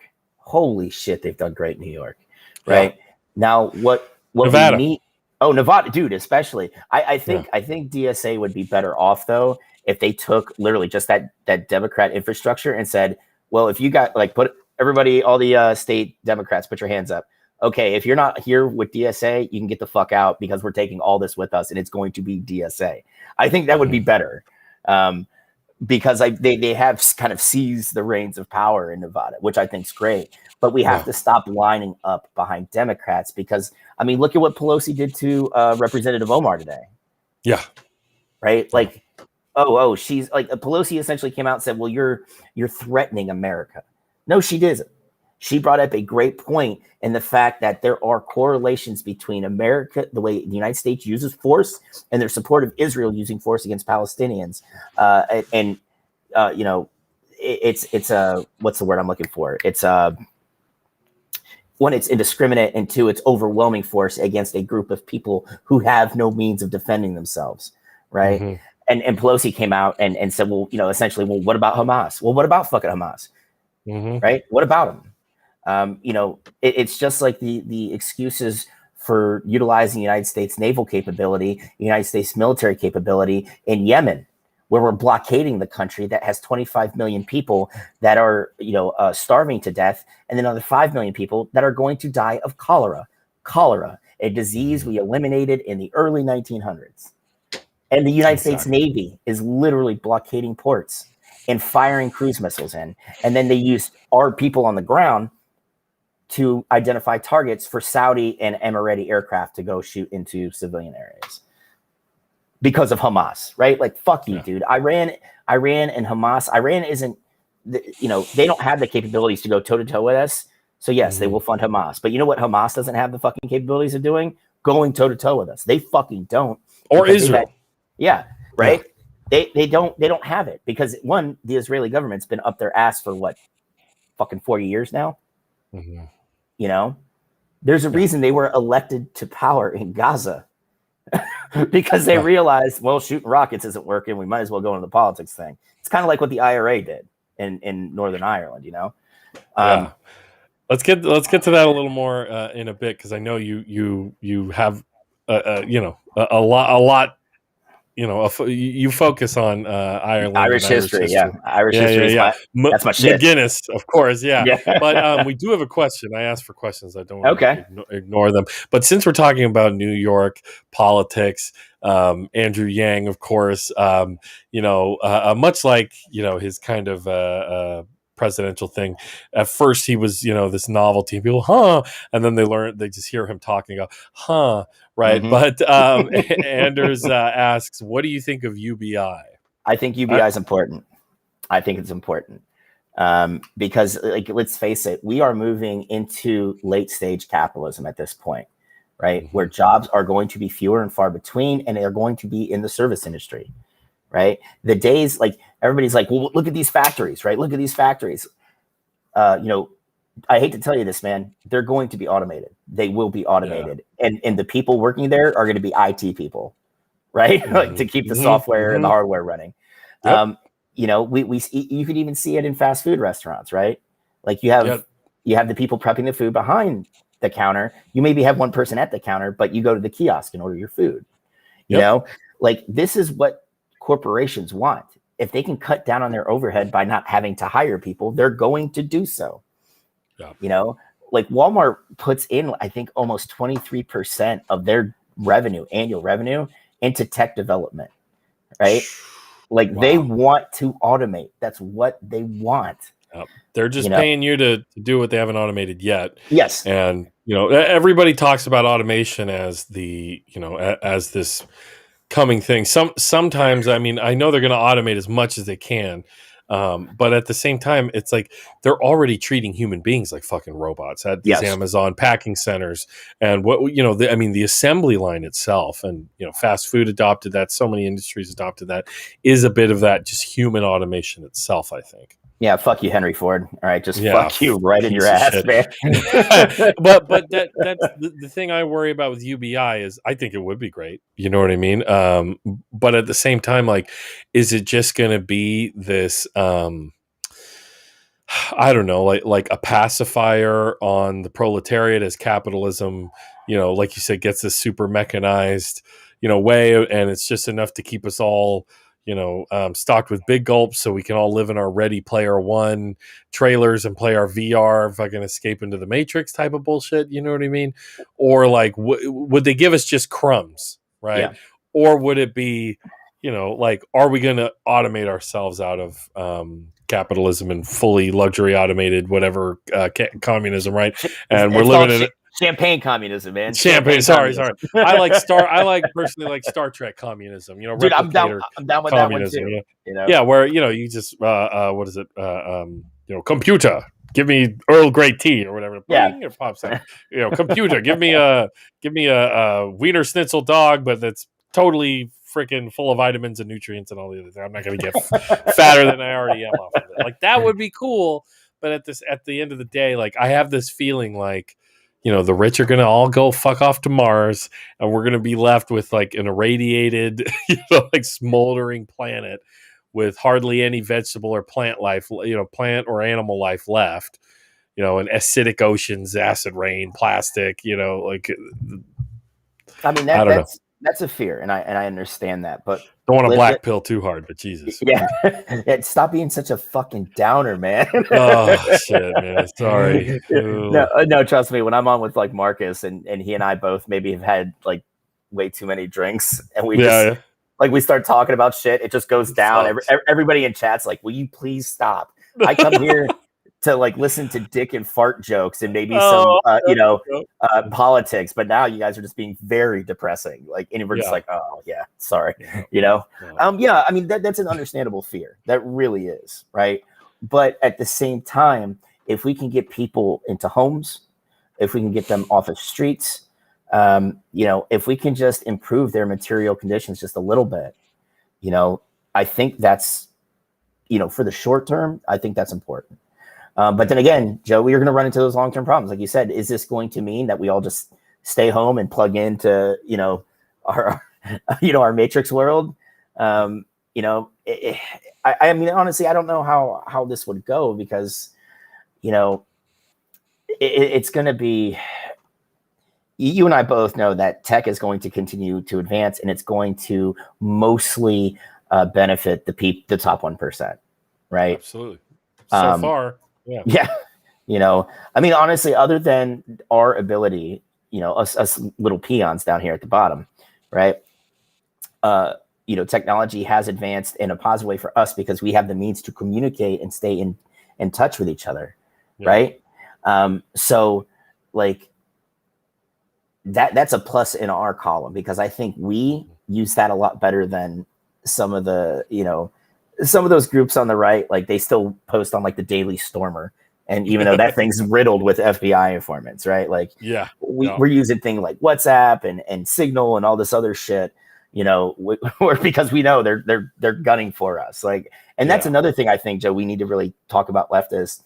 They are gunning for us. Like, they are using drones, they're using the surveillance cameras that are posted all over the place to like identify tattoos on protesters. Like that's how I got busted once. And then I just got really smart and wore those sleeves that the athletes wear over my arms. Wow. Right? Well, there you go. When we go protest, I tell people do not wear the big goggles with clear lenses because they can still get through retinal scan, right? You wear you wear shades with anodized lenses. And then I always wear a do-rag, like I make sure I'm fucking covered. And the worst they can try and identify we buy is a t-shirt and good luck with that. Well, and that's part of I've always been press, you know what I mean? So I'm very much, I put myself out up front. You know what I mean? Like that, but we've seen now this last year, like that doesn't mean jack shit. They're still going to fire, pepper balls at you and arrest you. And, I had a friend of mine, a colleague who was point blank shot with like crowd dispersal. As he's like, I'm press. He settled, they had a settlement with the city, and in Oregon where he's at. And it's just like, for me, and that's the other thing, like on the topic of like, is Trump really a fascist and all that stuff? Like, it didn't do my fucking career a favor to, when he was demonizing the press very, very early on, start pointing out what that shit was and what it was about. Right. Like, I won't say it's all of what factored into me not being at the newspaper I'm at anymore, which even is an independent weekly and all that. But it wasn't all of it. It wasn't most of it, but it was. I can't say it wasn't some of it. And I like you're right. We have to be smart on every level, but at the same time, like I started this channel and I started doing what I do on my website and whatever, because I'm like we got to pick up the sword and the shield, and by that I mean the pen and the page. Yeah. Totally peaceful, man, and I'll bring my guitar too sometimes. But like, I mean, that fucking guy, that one leftist that the FBI arrested. I did a video about that where, he was like, I mean, he was pretty militant. He went to like Syria and shit, and Chaz and all that. But he was just talking about guys like basically what you're saying, or not exactly what you're saying, of course, but what you were alluding to earlier. Like, we got to fucking watch out. Arm yourselves. The right is getting ready to fucking kill us. He just said that shit, and they went and arrested him, like basically for thought crime. So you're right. Not only are they itching to get us, but they will fucking get us on some 1984 shit. So I'm like, oh, you think you're gonna do something? Meanwhile, those guys can storm the Capitol, and it's like, oh, we'll try to find them, whatever. And come on in, guys, let's do selfies like with the cops, like Jesus Christ. I mean, the thing is there's two laws on the books from World War I that essentially Wilson used to arrest Eugene Debs. Fuck right? Wilson. Yeah. Those laws are still on the books. Do not be surprised if you see them kind of push back out to be used more and more often against lefties. Because this is, and the thing is, Joe, you brought up a good point with press. Like, the minute Trump starts talking about the press as the enemy, that is literally check the block 1 on your fascist checklist. Yeah, exactly. Okay, that's the first thing you do is paint the press as bad people. Absolutely. Now, are there absolute trash, like press organizations out there? Yes, there are. Like, let's face it, the AP and Reuters are failing miserably at their job these days. Yeah, man. That is not to say that they don't have great journalists that don't work for those press organizations. There are some amazing journalists that work for the Washington Post and the New York Times, even though both of them have went off the rails with their fucking op-ed sections these days. I mean, I'm sorry, allowing Tom Cotton to write an op-ed where he advocates using the United States military to kill Americans inside the citizenry. Country. Yeah, on the citizenry. Like, come on, dude. Fuck you. Yeah. If you, like, Joe, if you're the fucking op-ed head of op, right? Are you going to allow it to happen? Fuck no, dude. And it has nothing. Has nothing to do with my politics, right? It has the head of the New York Times op-ed hadn't even read that shit. No, he hadn't even read it, and they fucking ran it anyway. And I'm just like, because I have a degree in journalism as well. Like, I earned a degree in journalism and history, right? And I wrote my ass off, and I just, once I started getting stories like constantly turned away, because, they were literally telling me, we want you to shit on Trump or Biden. Those are going to generate clicks and reads. Well, that's low hanging fruit. And I'm not going to write about it because everybody else is doing it. That's not journalism, Yeah. That's bandwagon bullshit. Yep. You gotta like, I don't have an answer for it. Cause even like the, I always just tell people, as far as media literacy goes, like what you said, like, understand that these outlets have problems, but you can find good reporters, but this is just critical thinking 101. You have to appraise every article, every journalist, every outlet, and kind of, weigh their different interests and biases. Right. But, they don't know, like, as far as how do we deal with what's going on?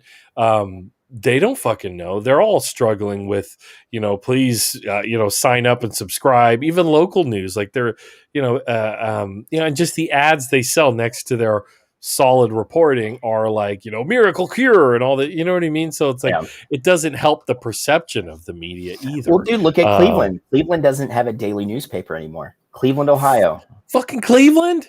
Yeah, the Plain Dealer was bought out by this thing called NEO, which stands for Northeast Ohio, a digital group. The paper organized, unionized. The digital part was not. So they were supposed to work in tandem. And then after a couple of years, you just saw people getting shit canned from the Plain Dealer, right? So then they moved all Cleveland coverage to NEO. And they have the Plain Dealer there now, but it only covers the 5 counties surrounding Cuyahoga County in the city of Cleveland. It doesn't even cover Cleveland news. That's disgusting. And you just see like what's the compensation? Like what are people turning to for that? Like these fucking like trashy ass Facebook groups. You know what I mean? Like Yeah, or Ben fucking Shapiro. People like Ben oh Shapiro, my god. Yeah, yeah. right? Yeah, that Or that or too. the That and too. on our end, the Young Turks. Okay, which Yeah. I'm sorry, their name fucking sucks. All right, their name is literally a group of people that murdered millions of Armenians. Yeah. Okay. Yeah. And yes, Yeah. they did know about it when they took the name. They just thought Yeah. that, the Young Turks upended the Ottoman Sounds Empire, so cool, that's going to bro. be really cool. No, Yeah. fuck them. All right. And then I've Cenk, never enjoyed the no. I'm you know And the rest of those like guys, mm-mm.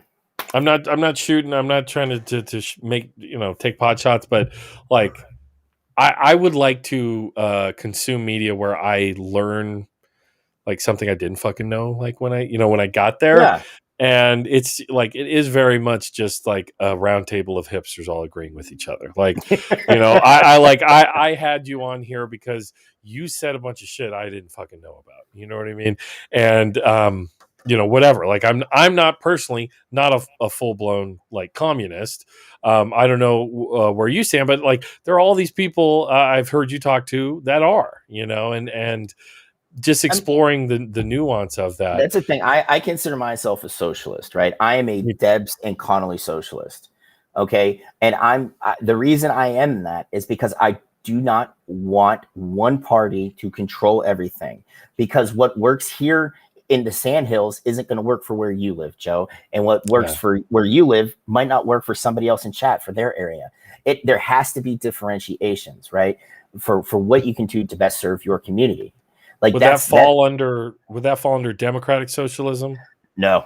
I mean, I believe in, like say at the county level, we control our economy. Like I still Yeah. believe in a planned and structured economy where we can provide for folks, but like I'm definitely not a Demsoc. I think there's too much wrong with democratic socialism. I do not want to see a blended economy, right? Okay. Because I think with blended economies, you have a tendency to kind of forget about the socialism part and really start leaning into the capitalism part again. And we're seeing that in a lot of the countries that we like to espouse, right? As successful democratic socialist countries. Sweden. Sweden Yeah. went full herd immunity on us. Oh, dude. Like, bro, what the fuck? and they've began limiting the social safety network. Like they're cutting a lot of those programs away to kind of open up their market a little more, right? So it's like we can't just rely on that. And I know there's issues with every system. We're all adults here. We all know nothing's going to work perfectly. I'm well aware, but that's where it comes down to. If you stay local, if you stay small, this is an army term: aim small, miss small, right? So if there is if there's a small problem, it's only going to take a small fix.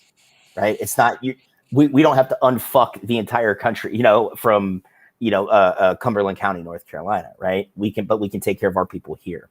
And see, that's where I differentiate. But am I ever going to turn a communist away? Fuck no. Because they're going to bring something that I didn't know that could make me a better organizer, make me a better comrade, make me a better supporter, or I just learned something brand new. Right. And I think that's where a lot of us on the left need to get, especially when it comes to like communists and socialists and working with anarchists, because even, some communists and socialists, they see anarchists, dude, and they're like, you just want no law. And that's not quite it. That is not quite what anarchism is. That's like, you didn't research anarchism past like the flag or the, Yeah. They watched Talladega Nights one too many times. Yeah. Right? Yeah. Oh my gosh. Man, that's super interesting shit. Like I'm a dem sock, I'll admit. But like I am constantly, that's the thing, is like people aren't static, and this is another thing I think that a lot of folks want to, like they do want to wear their politics on their t-shirt a little bit, and they want to be like, or the emojis, right? They got the rose or the sickle or the whatever it might be, the black flag. And at the end of the day, like I think there's a lot of, because not everybody's online like in that way, in that Twitter way, or in, you know what I mean, pick your flavor. Yeah. And that's definitely why on here on this channel, I'm just like, I'm a leftist. I'm, you know, I'll use progressive. I'll say socialist, dem, so whatever. Yeah. But it's also just like, hey, this is what it is. Like, I really very much agree with your local approach, because you know, you gotta influence people somehow, and I think that happens gradually for a lot of people. And you know, it's just, you're not going to do it by berating them and yelling at them and telling them how wrong they are, but it's just like, hey, this is what we believe and this is what we're doing. You know, because the left is so often defined by the right, you know, and boy, do they, you know, I mean, just like between the IDW and James Lindsay and all this critical race theory shit, like, I mean, there is whole YouTube economies that's just that shit. Yeah, absolutely. You Absolutely. know? And that's the thing. And I'm not saying that we as a left have to start the YouTube economy for the left. I think Yeah. we failed at that already with BreadTube. But we, you know, we can still have a great like exchange of ideas and exchange of information. Like we should still be doing that rather than leaning into like, yeah, I stream on Twitch, but you know, I try and make sure that we're all learning something together. Right. Mm-hmm. I'm not guys like fucking Vouch or Shu that sit there and fucking proclaim to be one thing when we see, you know, however many days a week they stream, that's not the case. Right. Mm-hmm. You know, like the left kind of failed with that, but we keep it small. We exchange ideas. The ideas will get out, you know, the information will get out, you know, it's just, let's talk to each other and have conversations like this Yes. rather than, you know, like you see on Twitter all the time. Oh, you're not communist enough. You're a piece of shit. Ah, you know, Yeah. You fucking lib. You know, it's like, I'm a socialist. Yeah, you lib. Okay, lib. Like, oh, Jesus Christ. And that's the other thing, is a lot of people are just not only do they identify with whatever little sect it is, but they also just identify with their favorite YouTuber. You know what I mean? Like that is very much, and that's why it's so funny. Like, you know, how I remember watching, did you see the clip of Noam Chomsky when those kids, I think it's called Vanguard, asked him about force the vote? Do you see that No, clip? I didn't see it. It's so funny. They're just like, so there's this thing, and they like explain force the vote to him, and he's like, so we're making a strategy out of losing. You know, and he's like, we're not children, you know. Like the kid, you know, the baby faced kid, no offense to him, like literally has like a Guy Fawkes mask hanging like in the background, you know what I mean? And like Devin Cobbs is like, we're not children. And I'm like, well, you know, some of us kind of are approaching it in this very, you know, I mean, as I've gotten older, I'm 32 now. As you get in your 30s, you know, you start seeing things differently. You know what I mean? Like, yeah, I'm just going to buy all 4 tires now because I know it's going to cost more in the long run. They'll give me the warranty now.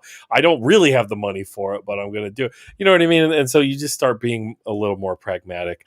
But like at the same time, I still think, like, I know how much, you know, being a fucking white guy who watches too much YouTube, I know how much that hearing other people have conversations like these, but also just talking about things has pulled me away from shit lib territory. You know what I mean? Yeah. Like, I used to be into new atheism, and I listened to Sam Harris, and I was just like, this guy's full of shit, but it's hard for me to articulate why, you know. And then literally like trying to find criticism of him, I found Michael Brooks, and then it was just like like, oh, I found the real shit. You know Dude, what I mean? Like, I wish everybody now, right? I wish everybody now had the opportunity to watch Michael Brooks not in a video clip, you know, to witness him live.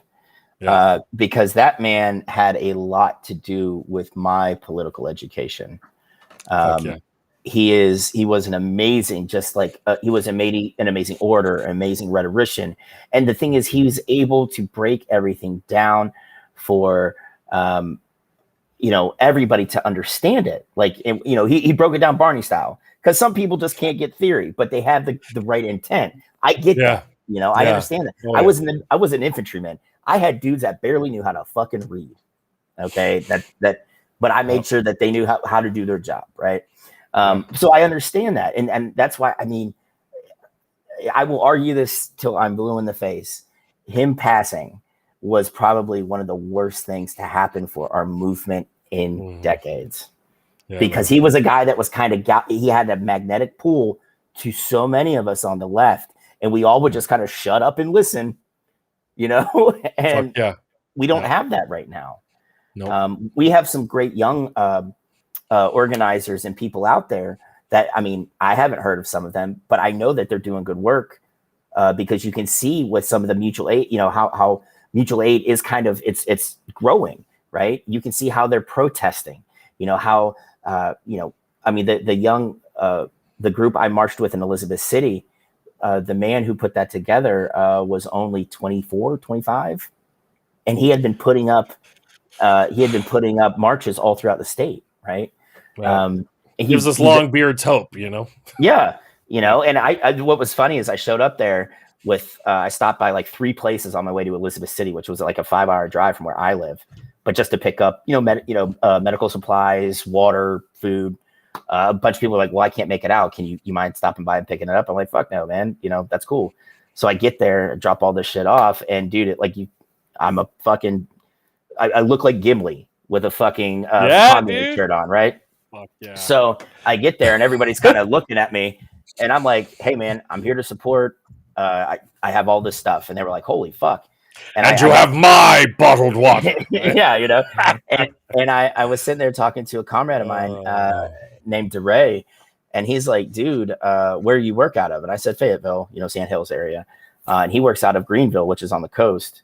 And he's like, "I'm not gonna lie, I haven't seen too many white people show up and just keep their mouth shut." And I'm like, "Well, one, it comes with age, and 2, I'm here to support. That's it. I'm not here to fucking grab a microphone or anything. Like, I just want to show you I'm here in solidarity with the people of Elizabeth City, trying to fight for justice."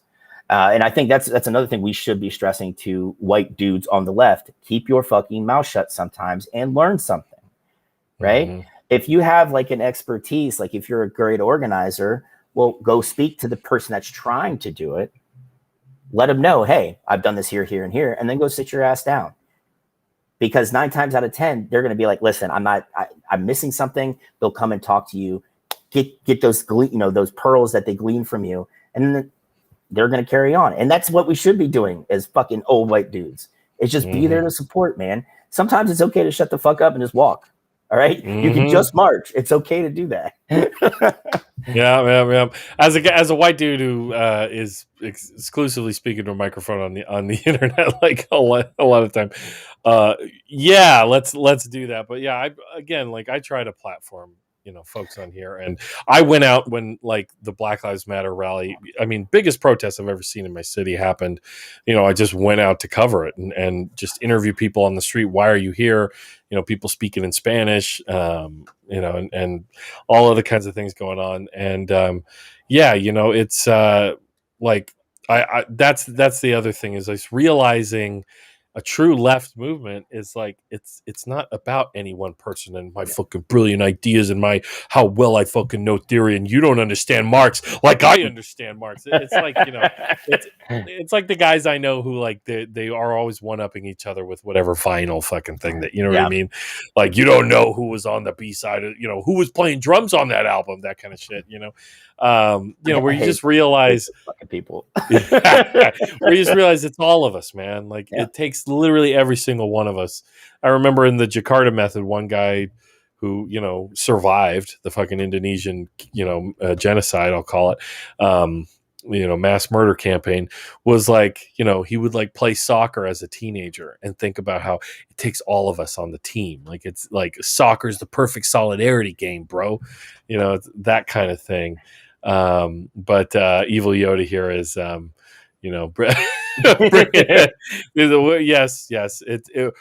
This stream is not the whitest, but definitely the beardiest stream we've had. And again, it's like I said earlier, Evil Yoda, like the future of this movement, it's queer, it's trans, and it's people of color. That is the future of this movement. It is not old white dudes like me.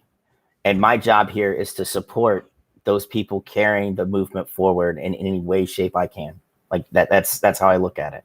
You know, Mm-hmm. if they have a question about something and I know about it, I'll throw out what I know, and I'm going to sit down, shut the fuck up, and go back to what they asked me to do before.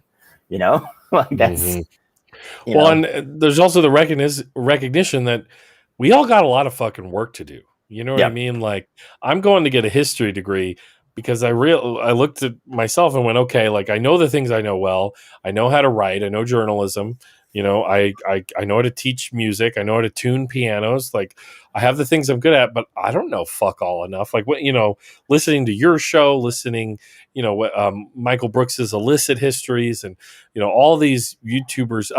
Have you ever checked out the Cynical Historian on YouTube before? yeah, I have. Yeah, Yeah. yeah, and he ain't bad. He might not be as far left as us, but Yeah, but you know what? That's okay, especially when you could take the time yourself to go and look at the subject, yeah. on your own. I'll just say he doesn't have the wrong politics, right? Yeah, But by looking into this stuff and listening to your show, hearing you talk to a freaking PhD, or a French history specialist talk about the French Revolution, you realize, man, there's so much to learn, there's so much work to do. But at the end of the day, that's the fun of it. That yeah, there's like if we want to be a true intellectual left, which I believe is a big part of being a leftist, like you got to find the joy in that learning and like you said, in listening and letting people speak up on what the fuck they're going through and what they're experiencing. yeah. I mean, it's okay. This is what kills me too, Joe. It's like people don't like saying I don't know. It's okay to not know shit. Yeah, Right. Like there's yeah, so much I don't know. It's very frustrating, yeah. like because I want to know it all, but it's not possible. And there's so many people out there that they say shit that just blows my mind. And I'm like, okay, wait a minute. We have to sit down and talk about this because I have no clue what you're talking about. And I'm very interested right now. It's okay to not know stuff. Yeah, it's okay to not know stuff. It's okay to admit that. It's hard, especially for I'm sure I'm also going for a history degree, but I also want to get a teaching credential. Be the high school history teacher. I already got a blazer with the elbow patches and everything. I have the uniform already. So there is this strong impulse to want to be the guy with the answers. I think a lot of us. I don't want to say suffer from that, but it's definitely, in a way. But yeah, I mean, this recognition that it takes all of us. Fuck, man, I will be in the middle of a show and someone in the chat drops, "Did you see this happen today?" I had no fucking clue. And that, and we all get to learn together, or, I learn from them. They learn from me. I have it with music students. I do a youth music program. I'm not supposed to talk about who exactly I work for, but I do a youth music program because it's government. Yeah. Connect the dots. But like I have kids come in and these kids are jamming corridos or, like the badass Mexican folk music form. And I'm like, whoa, cool. Like, show me the chord shape you're doing. And I'm like, oh, okay. And then I learn it from them and I go, but do you see there's a scale in here. Do, do, do, do, do, do, do. I'm not a useless old fuck. Like, we learn from each other and then, we can all learn together. So, yeah, I mean, and that's the important thing is that we do that, right? Like we do learn that. And like, I've also had interactions with lefties that are like, well, I want this, right? Like, like, do you want that as well? Like, it's usually like minute, stupid shit. The biggest disagreements I have are over privately owned weapons, right? They're like, we need to get rid of all weapons. And I'm like, no, I will never. How could you? I will never. Yeah, there's 3 times as many weapons in the United States than there are people. So, or some ridiculous number like that. Like I have a buddy that owns like 104 like rifles, pistols, shotguns. Ooh, yeah, that's a real collection. Yeah. But like, that doesn't mean I'm not going to support him in something else.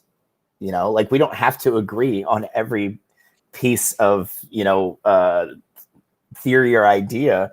Like for me, my big thing is I really think we on the left need to push to get military recruiters out of high schools. Right. Yeah. I think that's an important first step for us to take to really get organized, because if they cannot prey on our children, right, the children don't go into the military and become indoctrinated. So I think that would really go to take, that should be a goal we work for. But that's a tough one. Yeah. Oh, especially with everything tied to No Child Left Behind. If you take federal money, you have to allow recruiters in. That's crazy. That's nuts. Okay, that needs to be repealed. I just remember what a hard lift that was. At the time when I was in high school protesting the war, and the local anti-war group, who included veterans like World War II veterans, they fought the good war, right?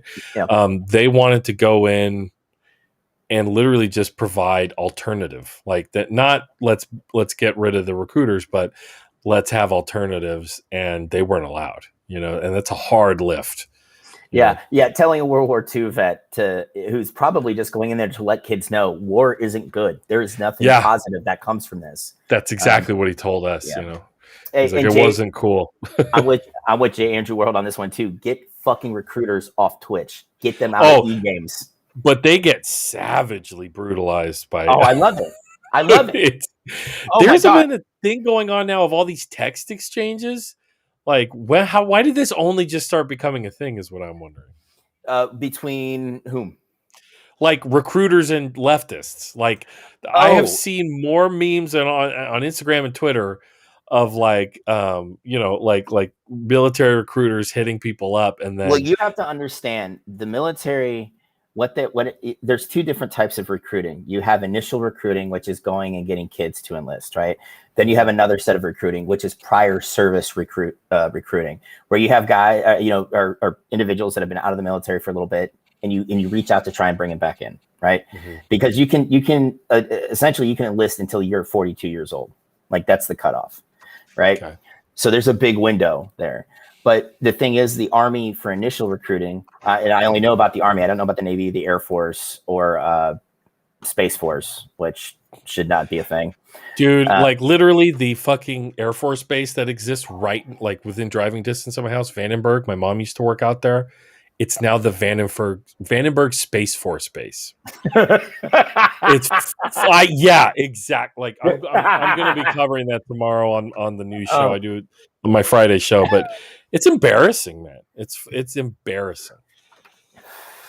But the Army has missed initial recruiting goals for the last 3 quarters. But what they do is they're covering down on those misses with prior service, right? But the thing is, the military, they don't want prior service people in, right? They don't want them to come back in because typically they're going to come back in at the same pay grade. They're going to be leaders. They're not people that are going to have a lot of longevity. Like I had a soldier who got out after 4 years. Like he tried to go to college. It wasn't for him. And then he came back in after 2 years and just did another 4-year stint. Because he's like, well, I forgot how stupid the Army was. Because that's what happens. You get really nostalgic about your buddies and like, oh man, the hardships we went through, blah, blah, blah, blah, blah, blah, blah. You forget all the bullshit. Yeah. And he forgot about standing in line for like 12 hours a day, right? Like, which is a large part of your military service, right? Jesus, man. Yeah, like, and that's the thing. They want young kids because they're easily shaped, they're moldable. And like, dude, if World War III broke out and they brought me back in, one, I'm going to like just scream I'm a filthy commie from the top of my lungs because they would tell me to fuck off most likely. And two, like I would be the biggest pain in the ass because like I've actually been to war. I was kind of good at it, unfortunately. I survived quite a bit, and I'm not listening to some fucking snot-nosed lieutenant who hasn't seen a deployment ever.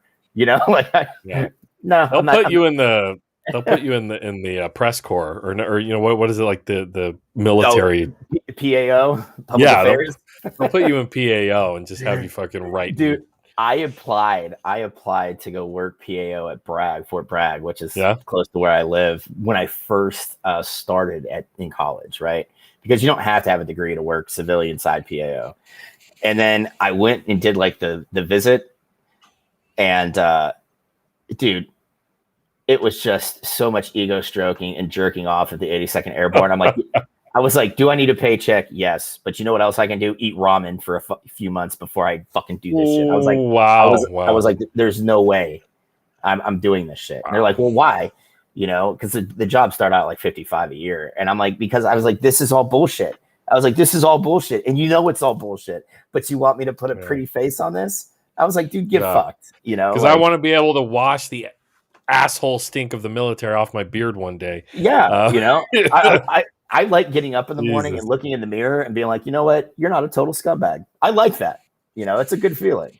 Yeah, Um, yeah. It's yeah. It for me, it helps me when with all the other stuff that's going on. When I look in the mirror, it's helpful to at least have that.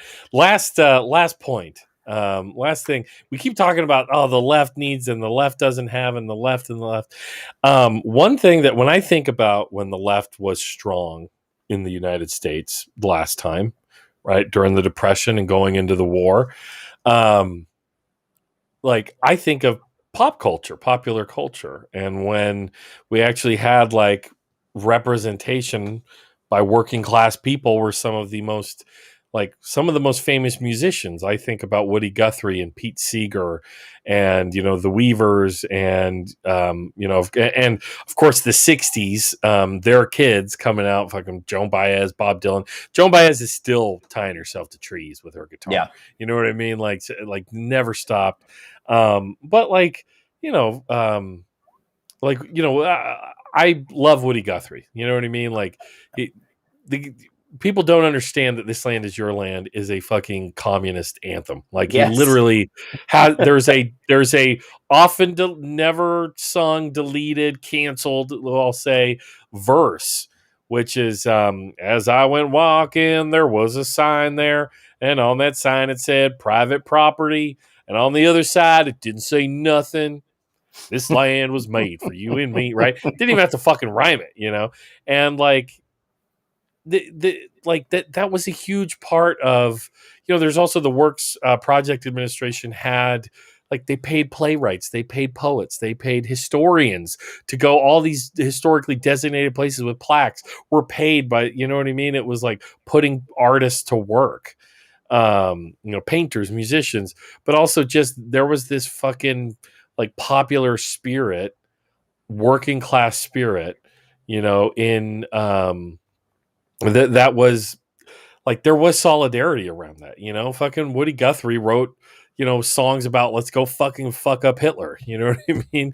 And I'm trying to think like what's even the closest thing we have, right? We celebrate people today for being rich. The Kardashians are just famous for being rich, for being famous. And the closest I can come up to of all people is Cardi fucking B. Like a woman who was a stripper, sex worker, became a fucking number one rapper, and who did she stump for? Bernie fucking Sanders is who. So I think like we need popular culture, and the last thing I'll say about it is there's always this thing like, well, the left owns popular culture. No. Liberals own. yeah. Like when we see, oh well, now the Oscars has representation, all these multimillionaires and billionaires, Do right? they? Yeah, Does the Oscar? Okay, all right. well, I mean, it doesn't, but like this idea of the controversy is the Oscars. The controversy is Oprah can't, buy the whatever tens of thousands of dollars handbag without being like, are you sure you can afford that? Right? That's the big fucking problem, right? But the left does not own popular culture. No. Liberals do, and that's what that's why, again, like it takes somebody like Cardi B who's out there going like, like like doing all this like ratchet ass shit, and then being like, I'm gonna do an interview with Bernie Sanders in a nail salon, and he goes, "That's very important, Cardi. Working people here in the nail salon." Like it's that kind of shit. Like we that's like the only thing I can think of. I can't think of anyone else. Well, we don't have anyone else right now. And see, I would argue with you with the time frame and what the left was strongest in America. It was early 1900s to the time Eugene Debs went to prison. So we had a period of about 20 years where it was very strong, and then the first era of progressivism. Yes, and then you also had socialists in local offices. The mayor of Milwaukee, Wisconsin, was a socialist for 12 years. We had political representation. Maybe it wasn't, like I said, it wasn't the Senate, it wasn't the House of Representatives, but it was local. But that's still that's better representation than what you're going to get in Washington any day of the week, right? Now, I think when we did have a solidarity going into the war, Joe, but I think that had more to do with the fact that you had an entire country coming out of a depression, and everybody felt it, for the most part. We still had those rich fuckers, but but everybody was dealing with the after effects of it, right? And then when you get into 41, what was another big kind of cross-cultural uniting moment, and that was the attack on Pearl Harbor, right? So you have that solidarity, and we'll go from like 28 to 45, right? But what happened? The war wasn't even over yet. You know what Truman and the federal government were starting to do? They were starting to break unions. Yep. Yeah. They were going against unions. They were trying to break unions that were advocating for, one, safer working conditions, because let's face it, working in a munitions plant is about the least safe thing you can fucking do ever. All right. And two, even Ford and General Motors, who were popping out, tanks and airplane parts, as well as vehicles, consumer goods, they still weren't the safest things on the fucking, on the block yet, because, OSHA wasn't really set in stone, I don't think, until like 49, give or take. So, but, they started, these workers were asking for safer working conditions, and more wages. And the federal government's like, fine. One of the primary means in which they used to break these strikes was to pull contracts from the companies. So what happens when this company loses these contracts? Well, you're fired. You're all fucking fired, right? Or we're going to cut down to X amount of shifts a day, So like that kind of working class solidarity, it wasn't here long, after the Depression, when we had a big unifying factor going, through the Second World War, where you had a big unifying factor, like we don't even have the fucking thing racked up yet. And they're already, the writing's on the wall, of course, like we can see how this is going. But because they can see that, the Allies were going to be victorious in this conflict, well, we need to get back to business as usual back home. So let's crack down on some unions. Interesting. And then, I mean, a lot of that prosperity of the 40s into the 50s, I mean, it's definitely, I think it was on the laurels of the Great Society and what union strength there was. But you're right. Like from then on, there's constant chipping away and digging at it until we hit the neoliberal era under Carter. And then it's a full out assault. It's a war. Yeah. I mean, dude, we went from a high of 42% of the United States workers being unionized to now where it's less than 10%. Like it's unbelievable. How are we supposed to survive when we can't collectively speak out against, our oppressors? And that's what management is. They're that's going what to at-will employment is. Yeah. That's what right to work law is. It's the state oppressing us, the worker, the laborer. The thing is we're seeing this great group now coming up, younger and younger people that know how to value their labor, and they're fighting for it. And I love that. That's like I said, Bessemer wasn't a full stop. That was just a fucking speed bump, man, because Bessemer may not have got through, but we have fucking hotbeds all over the country right now, from the East Coast to the South to Big Sky country to the West Coast. Like we have it all over the place right now. And it's just making sure, like, yeah, you might not be able to go stand a picket line, but you know what you could do? Donate $20, because that's going to go into the war chest, or better yet, their food chest, so they can continue to feed their strikers while they're picketing, right? Like, just do something little. It doesn't take much. Yeah. The coal miners right now getting fucking people driving cars into them and shit. Yeah. Out there. Jesus Christ. That's Alabama too, right? Yes. Dude, I mean, the thing is, what people don't realize is the South wasn't deeply anti-union until the 70s. And a big part of that was a lot of the unions were African-American. They were Black.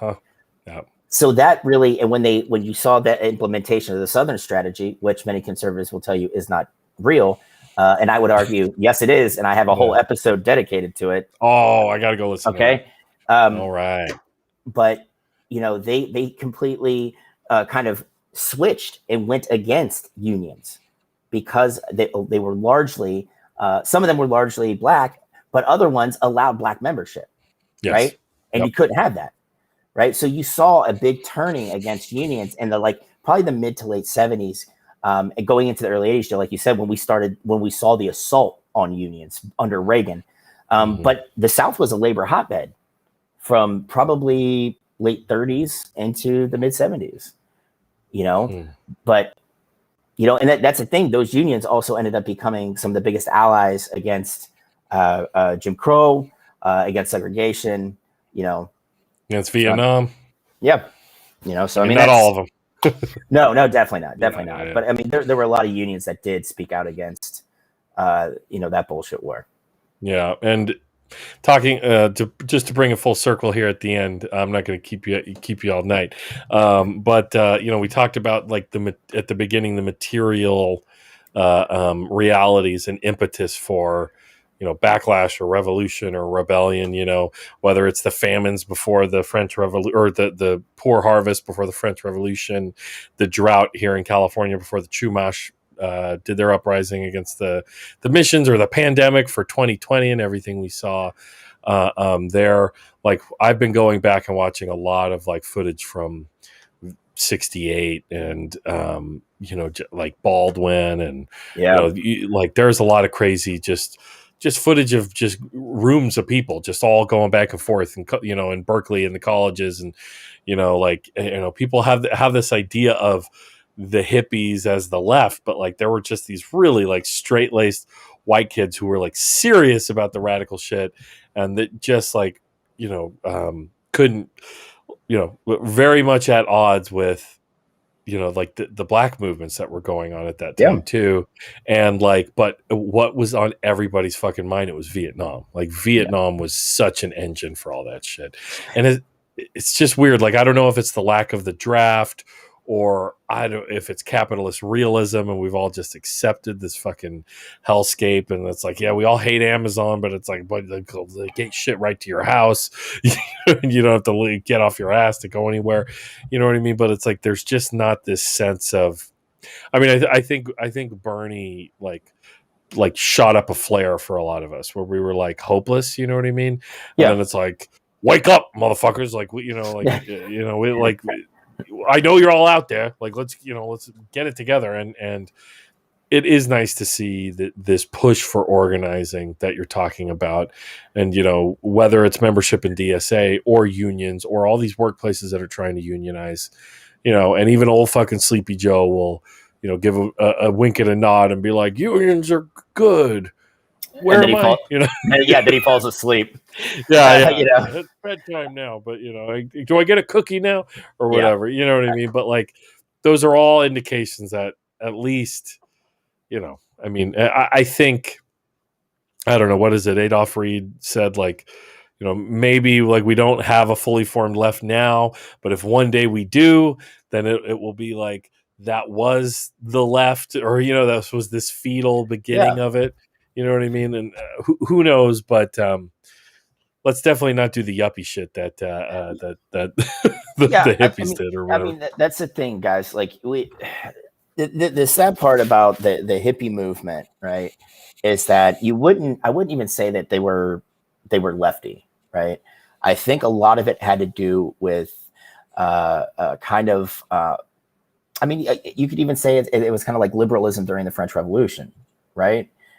They saw some inequalities and wanted to fix it, you know. And then you had people like Marat, Robespierre, who took it like way past that point and just started chopping motherfuckers' heads off. So thankfully, we didn't get that far, right?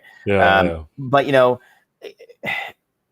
it was the beginning of the culture war. It was like, fuck this culture, you know. Yeah, I mean, because like we you know. we still have that strain of American exceptionalism. I honestly don't think that's ever going to go away. But you know, you saw people that saw, you know, the people that were fighting back in the 60s and 70s, right? They were the ones that grew up watching lynchings on like the two channels on your TV, or getting like the centerfold in a fucking newspaper, right? Yeah, or Selma, Alabama, watching people get beat. Yeah, dog sicked on them. Yeah. You know, they grew up watching that and saw that, you know, knew that's inequality. This needs to stop, right? I don't think they were going to push, you know, completely left. There were some of those groups in there. Trust me, I know that. But those groups that were like that, Joe, were the ones that were working with Dr. Newton and Fred Hampton and the other members of the Black Panther Party for self-defense, right? Those were the groups that were trying to do that, you know, and they were out there marching. They were out there protesting. They were out there doing those things, but they weren't, like they weren't doing the fucking sit-ins on Berkeley. Like no. Berkeley, is it super liberal? Absolutely. But you know what Berkeley wasn't kind to? The Black Panthers. They were not as kind to the Black Panthers as a lot of people historically think they were. Well, and when enough Black Panthers and Hampton and them are fucking assassinated, right? Like either like bombed, killed in their sleep. We have a very rosy, Forrest Gump and a lot of these other things give us a very rosy like view of the 60s. There were fucking bombings, assassinations. Yep. 68 cops were just like shooting at someone in a window, shoot him. You know what I mean? Like it was fucking rough, man. Like the Watts riots. Make 2020 look like a warm up, or just like. Yeah, and that's the thing. I think we're seeing that kind of reflexive bounce back to that with our policing now. Fuck, there was a video I saw on Twitter just last night where a woman couldn't pull over even though she was signaled to because the shoulder was too small, and he fucking hit her with a pit move and flipped her fucking car, and she was pregnant. Like, dude, I didn't know that part. Jesus Christ, you cannot reform that. There's no reforming that. They see us as the enemy, and you know what? Cool, man. Just keep in mind, I'm a 40-year-old white dude. I've never had a positive interaction with a cop ever. Never. Right. Mm-hmm. Especially now with my politics, I know it would get bad, so I avoid them at all costs. Yeah. Right. Yep. We have that luxury, you and I. Yeah. But like, especially during our protests, man, dude, I was like Gimli. I was throwing my fucking self in front of things. Like I was like a goddamn marble, just bouncing off shit to make sure. You have to toss me. But they don't. I saw a cop in Charlotte, like literally pull down and throw aim at like a black girl. She couldn't have been more than 19 or 20 years old. And I just stepped right in front of him. And he was like, yeah, get out, put his weapon down. It was like, get out of the way. And I'm like, nah, dude, I'm good. Like, this is the it's type that of shit. Clear. It's fucking clear. And like I said, this is that reflexive bounce back to policing in the late 60s and early 70s, and we're not going to fix it. It's not going to happen because no municipality is cutting police funding now. No police is getting gutted. Like Minneapolis talked a good game, but where's the follow through? Right? Yeah, I don't know. I haven't paid enough attention to what is the reforming of their police department to know. I just at this point, man. All I know is my city police department bought their second Bearcat. Ooh, you know what I mean? Now we got two of them. Well, dude, it's just like Kannapolis is a town right outside of Charlotte. That literally the only reason it's known now is because that's where the Earnhardts lived forever, right? Of NASCAR fame. But it was like the textile mill capital of North Carolina until the industry collapsed, right? But they literally just bought 2 MRAPs. The Kannapolis police bought 2 MRAPs. I'm like, for fucking what? How many? What's the population there? Oh, dude, I couldn't tell you, but it's not much. It's not much. We're a city of 100,000 plus. We have street gangs. So like they make all their excuses. Well, we got it, this and that, but like, Jesus Christ, dude, I just like, I don't understand like some of these smaller municipalities here, like especially North Carolina. Like I've seen a town with 8,000 people has a SWAT team. Yeah. Hey, well, who else is going to knock down the doors of people in the middle of the night, and shoot out and deliver? And that's the thing. If you ever hear motherfuckers sit there and talk about what about the gangs? What about armed crime? Mm-hmm. Well, you let them know that across the country, and the study's only it came out in 2018, 98% of all SWAT callouts were literally just to serve warrants. Yeah, no knock warrants. Yeah, exactly. Yep. It was just to serve fucking warrants. They're not there to fucking go after, like the killdozer that popped off in fucking Oregon a couple years ago. They're not there to stop that shit. They're literally there, like you said, to fucking bust into people's houses. And dude, Joe, in gear better than I had in a fucking war zone.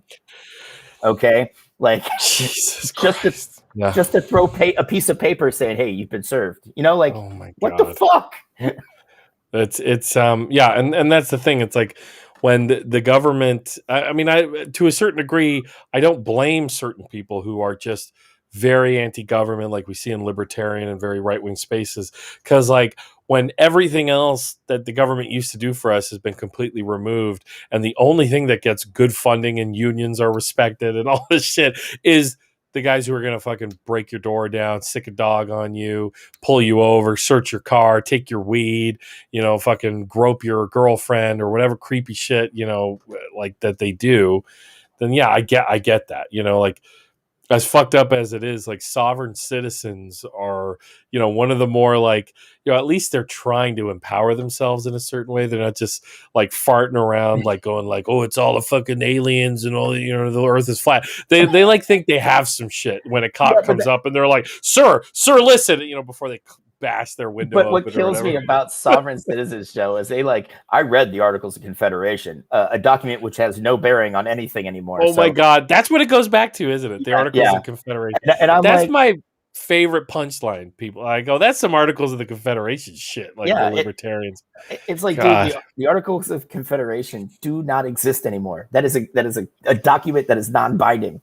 If you base your argument on it, right? That's like me basing my argument on Roger Clemens deserves to be in the Hall of Fame, even though on paper he has been busted for using steroids, right? Like it's the same fucking Oh my argument, God. Oh Like my God. it's I don't. ridiculous. I don't know what else. I don't know. That would be like me being like, Mick Jagger doesn't get enough fucking credit for what he did in the Beatles. You know what I mean? Yeah. Like, what the fuck are you talking about? Like, it doesn't make any sense. And that's the fun thing about conspiracy theory. Like the lady sticking the key to herself like a day or two ago. Like, look, it sticks to me. The thing's falling off. Like they're just so clueless. It's entertaining. But I you don't know, know which one was worse, the key thing or the woman who had the monster can talking about how all the symbolism on it about it being the devil. that was that reminded me of like some of the my friends' parents growing up who were freaked out that I was reading Harry Potter because they were so damn Christian. They're like, "Are you into Satanism?" And I'm like, "It's a fucking it's a book, lady. Calm down." It's a But literal work of fiction, ma'am. Please, I yeah. just Oh, when my wife and I told her super Catholic family, my wife's first generation Mexican American, and they were like, or when we told them we're atheists, like we don't believe in that shit. They're like, well, do you worship the devil? We're like, we don't believe in that fucking thing either, like that guy either. It's all dumb shit. oh no, trust me, I know that like Irish Catholic. Oh man, you should have seen when I told my family I was a socialist. Really cool. Let's do It's one beautiful. last history thing. The San Patricios. Yeah, that was the Irish group that went and fought against. They were literally traitorous. They were like, so at that time, the Mexican American War, just like the Civil War, Irish immigrants would get off the boat and they'd literally be met with a recruiter. Yeah. There'd be a recruiter sitting there. There's a great depiction of that in the Gangs of New York. Yeah. And so they'd be told, you get your citizenship if you come fight for us. So these like literally, they're like, oh, okay. So I guess, they turn to their wife and kids and go, I guess this is what I got to do if we're going to have not, just starve here, I guess. So Yeah. I'm going to go do this. And then they go and they were totally treated like shit. The racism against the Irish, I mean, and in U.S. military, you had who was in top brass? Protestants. Right? Oh yeah, they were a bunch of waspy motherfuckers. Absolutely. They were fucking wasps, and so they were sending out these Irish battalions to go fight Mexicans without giving them last rites or communion or anything. And so these Irish are like, what the fuck? And then they're like, we're going to kill other Catholics right now. Like, what the fuck is this? So that they were, the San Patricios were specifically, I believe, a cavalry unit. Okay. And they straight up turncoat and went over to the Mexican side and fought with the Mexican, with Santa Anna against the United States. And fucking legit.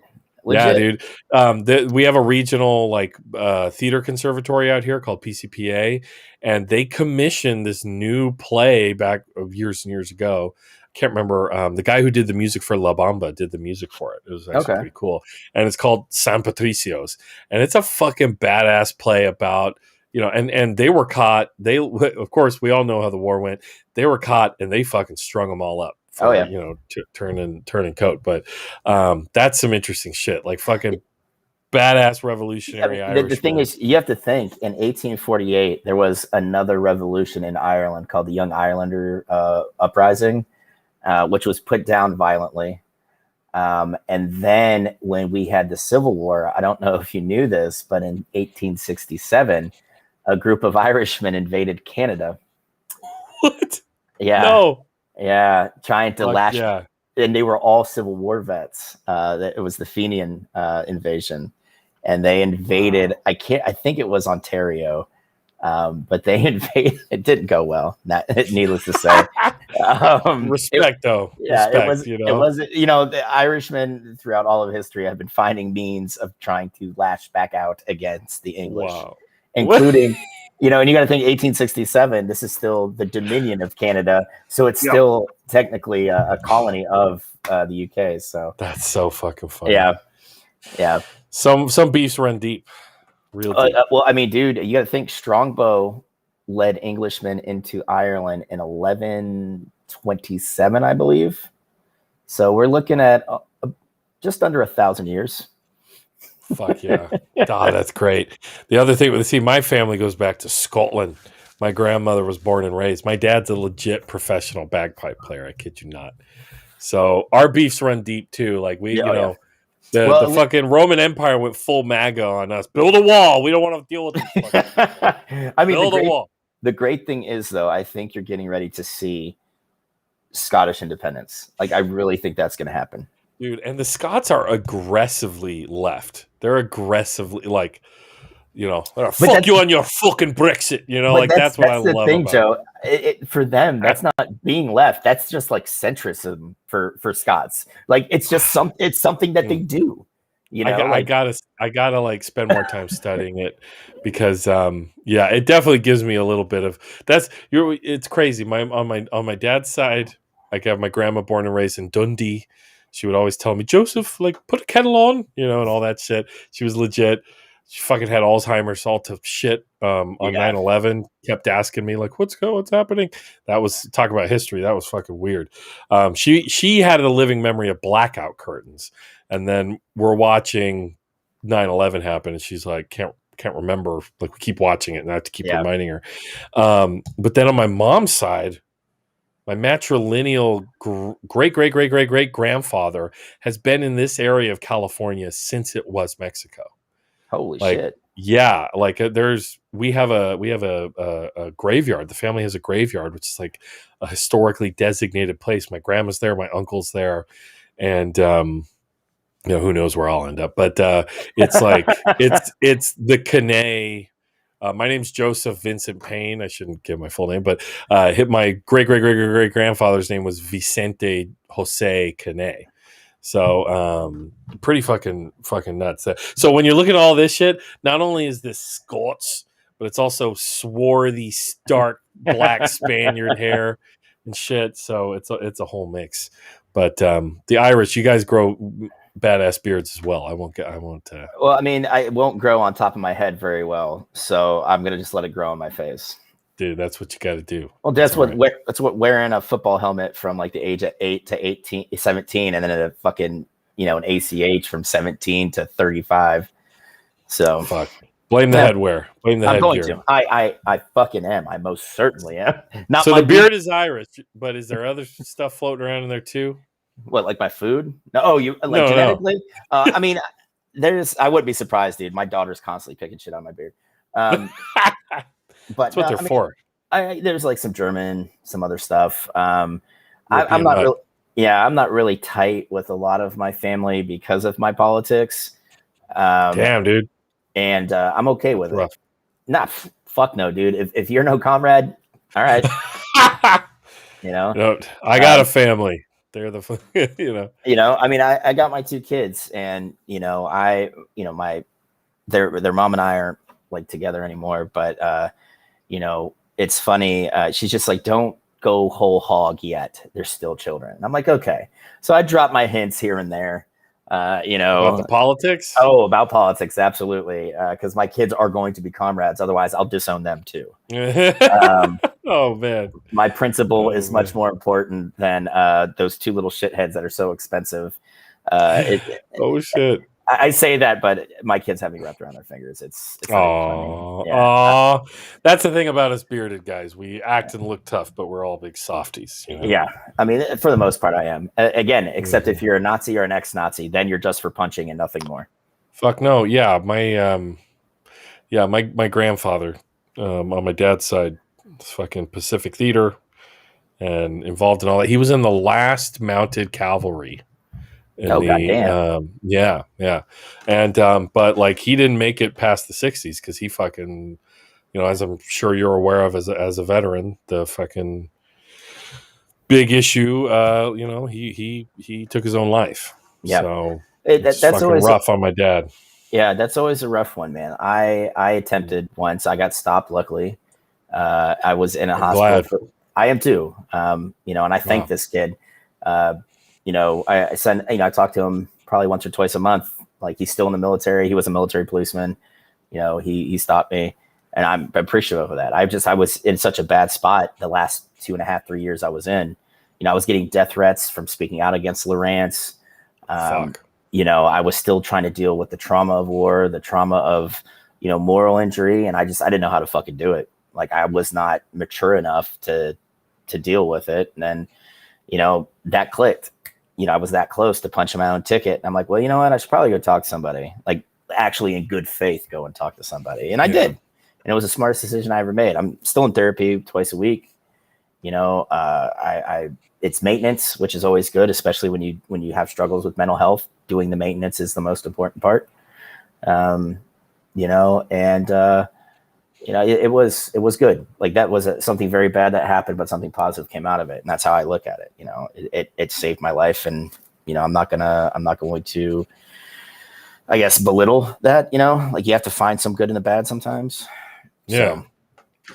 Well, I'm glad you're here with us and you're sharing this with me. Honestly, I wanted this to be a freewheeling, fun, I'm the good Joe that has super long conversations. I'm not going to blame Antifa for the wildfires or tell you not to take a vaccine. Listen, the wildfires were started by a giant laser. Okay, that's what started the wildfires. Well, we all know that. Oh, Marjorie, old MTG. Yep. It's a big, beautiful laser. But Mac, I might have you on just to talk about that whole fucking ordeal. Just let me know, man. I work from home. I do a couple odd jobs, but I keep the lights on, and I got a flexible schedule. So if you just let me know, man. Yeah, I'll take some time. I'll get some other people on here, let you do some of your shows. I'll be listening. And I got to go back and read the WAPO piece. I want to watch that documentary, but that was a story that tripped me out. I mean, Trump pardoned a lot of shitheads, but the kind of message he was sending when he pardoned those shitheads, really fucking concerning. Yeah, and the thing is, as a veteran, it opens the door for bigger, bigger events like that to happen, right? Because you got to think, Gallagher murdered one person. Goldstein murdered one person. Lawrence's orders led to the deaths of 2 people. When you say, hey, this is okay, you'll spend a couple years in jail, but you're going to get out, right? What kind of, like you said, what kind of message does that send to uniformed personnel in a war zone? Go ahead. Like, you can be pardoned for this. And again, it sets the precedent that attorneys can then use. Like, hey, yeah, I get it. He killed somebody, but that dude was pardoned for it. So obviously it can't be that bad, right? Yeah. And that's not a precedent we want. as a supposed free democracy of freedom-loving people, who were the guarantors of rights of the planet, apparently, even though we Team know that's all. America, yeah. Yeah, that's right. Fuck yeah. That's not the precedent that we want. But goddamn, no, that was just Trump supporting the troops. Where was the support when I had fucking people calling my house and threatening to kill me and my kids? Fuck you, dude. Yeah, dude. The quotes from you in that story that I remember, and the quotes from some of your your brothers, that didn't support them. You know what I mean? Like, that whole thing ruined their fucking lives or affected their lives for a long fucking time. So I appreciate you talking about it here. But we don't need to talk about it anymore. I'm not going to keep you up all night. Is today tomorrow where you're at already? Yeah, officially. Okay, you're in tomorrow. You're time traveling right now. So, where can people find your show? I know I was listening to it on Spotify, the You Don't Know History podcast, but where else can they find you? It's on iTunes. It's essentially on every podcast carrier with the exception of Podbean. And it's because that was kind of a pain in the ass to get started. And I was like, I'm not interested. I have 6 other spots where you can get my podcast. So, but you can find it there. If anybody listens and they happen to like it, I have a Patreon. It's patreon.com/You Don't Know History. You Don't Know History Pod, excuse me. And I only have one subscription tier, and it's $5. Cool. So if you like it and you really want to help me out, throw me a $5. And like I said, I do some writing. I do I write short little, like maybe 2-page papers about what I learned from the episode, my guest. Like I said, I'm going to start doing the bonus episodes. You Don't Know History hits the books, and You Don't Know History at the movies. And those will be what the plan is they'll be put out weekly as bonus episodes for the Patreon. But after like 3 or 4 weeks, I'll throw them up on, iTunes and Spotify. That way everybody can get them. Because although I do need to keep my lights on, I still believe everybody should be able to listen to my shit. So you might just have to wait a little longer for it. But yeah, I don't have anything behind a paywall myself. Not even my amazing Noam Chomsky impression, my Bernie Sanders impressions. I was reading WAP in my Noam Chomsky voice a couple streams ago. The information we need to get it out there. We need to spread it. So I think that's great. But what about your Twitch streams? Is that just when you do them? No, I like I said, I took my break. I'm going to start streaming again next week. So that's twitchtv.com /YDK History Mac. I cover a lot of I've covered the 84-85 coal strikes in the UK. That was my first stream. It was a shit show. But I've kind of gotten it down. Yeah, I've kind of gotten it down now. I covered Bobby Sands in the NRA, in his portion of the IRA during the anniversary of the hunger strike. I covered Yemen and the Western involvement there. My last one was the Spanish Civil War and the International Brigades. So I cover.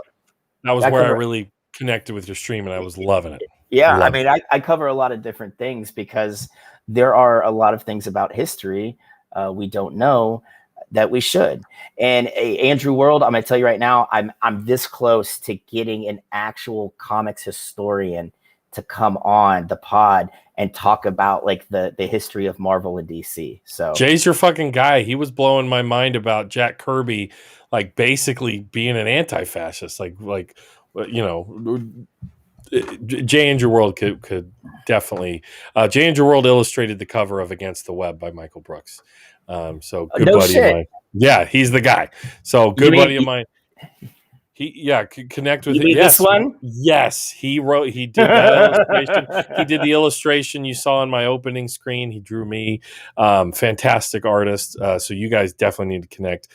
Jay Andrew World. You need to go find Mac on Twitter, Bearded Cynic, which I love. That's a great tag. Everybody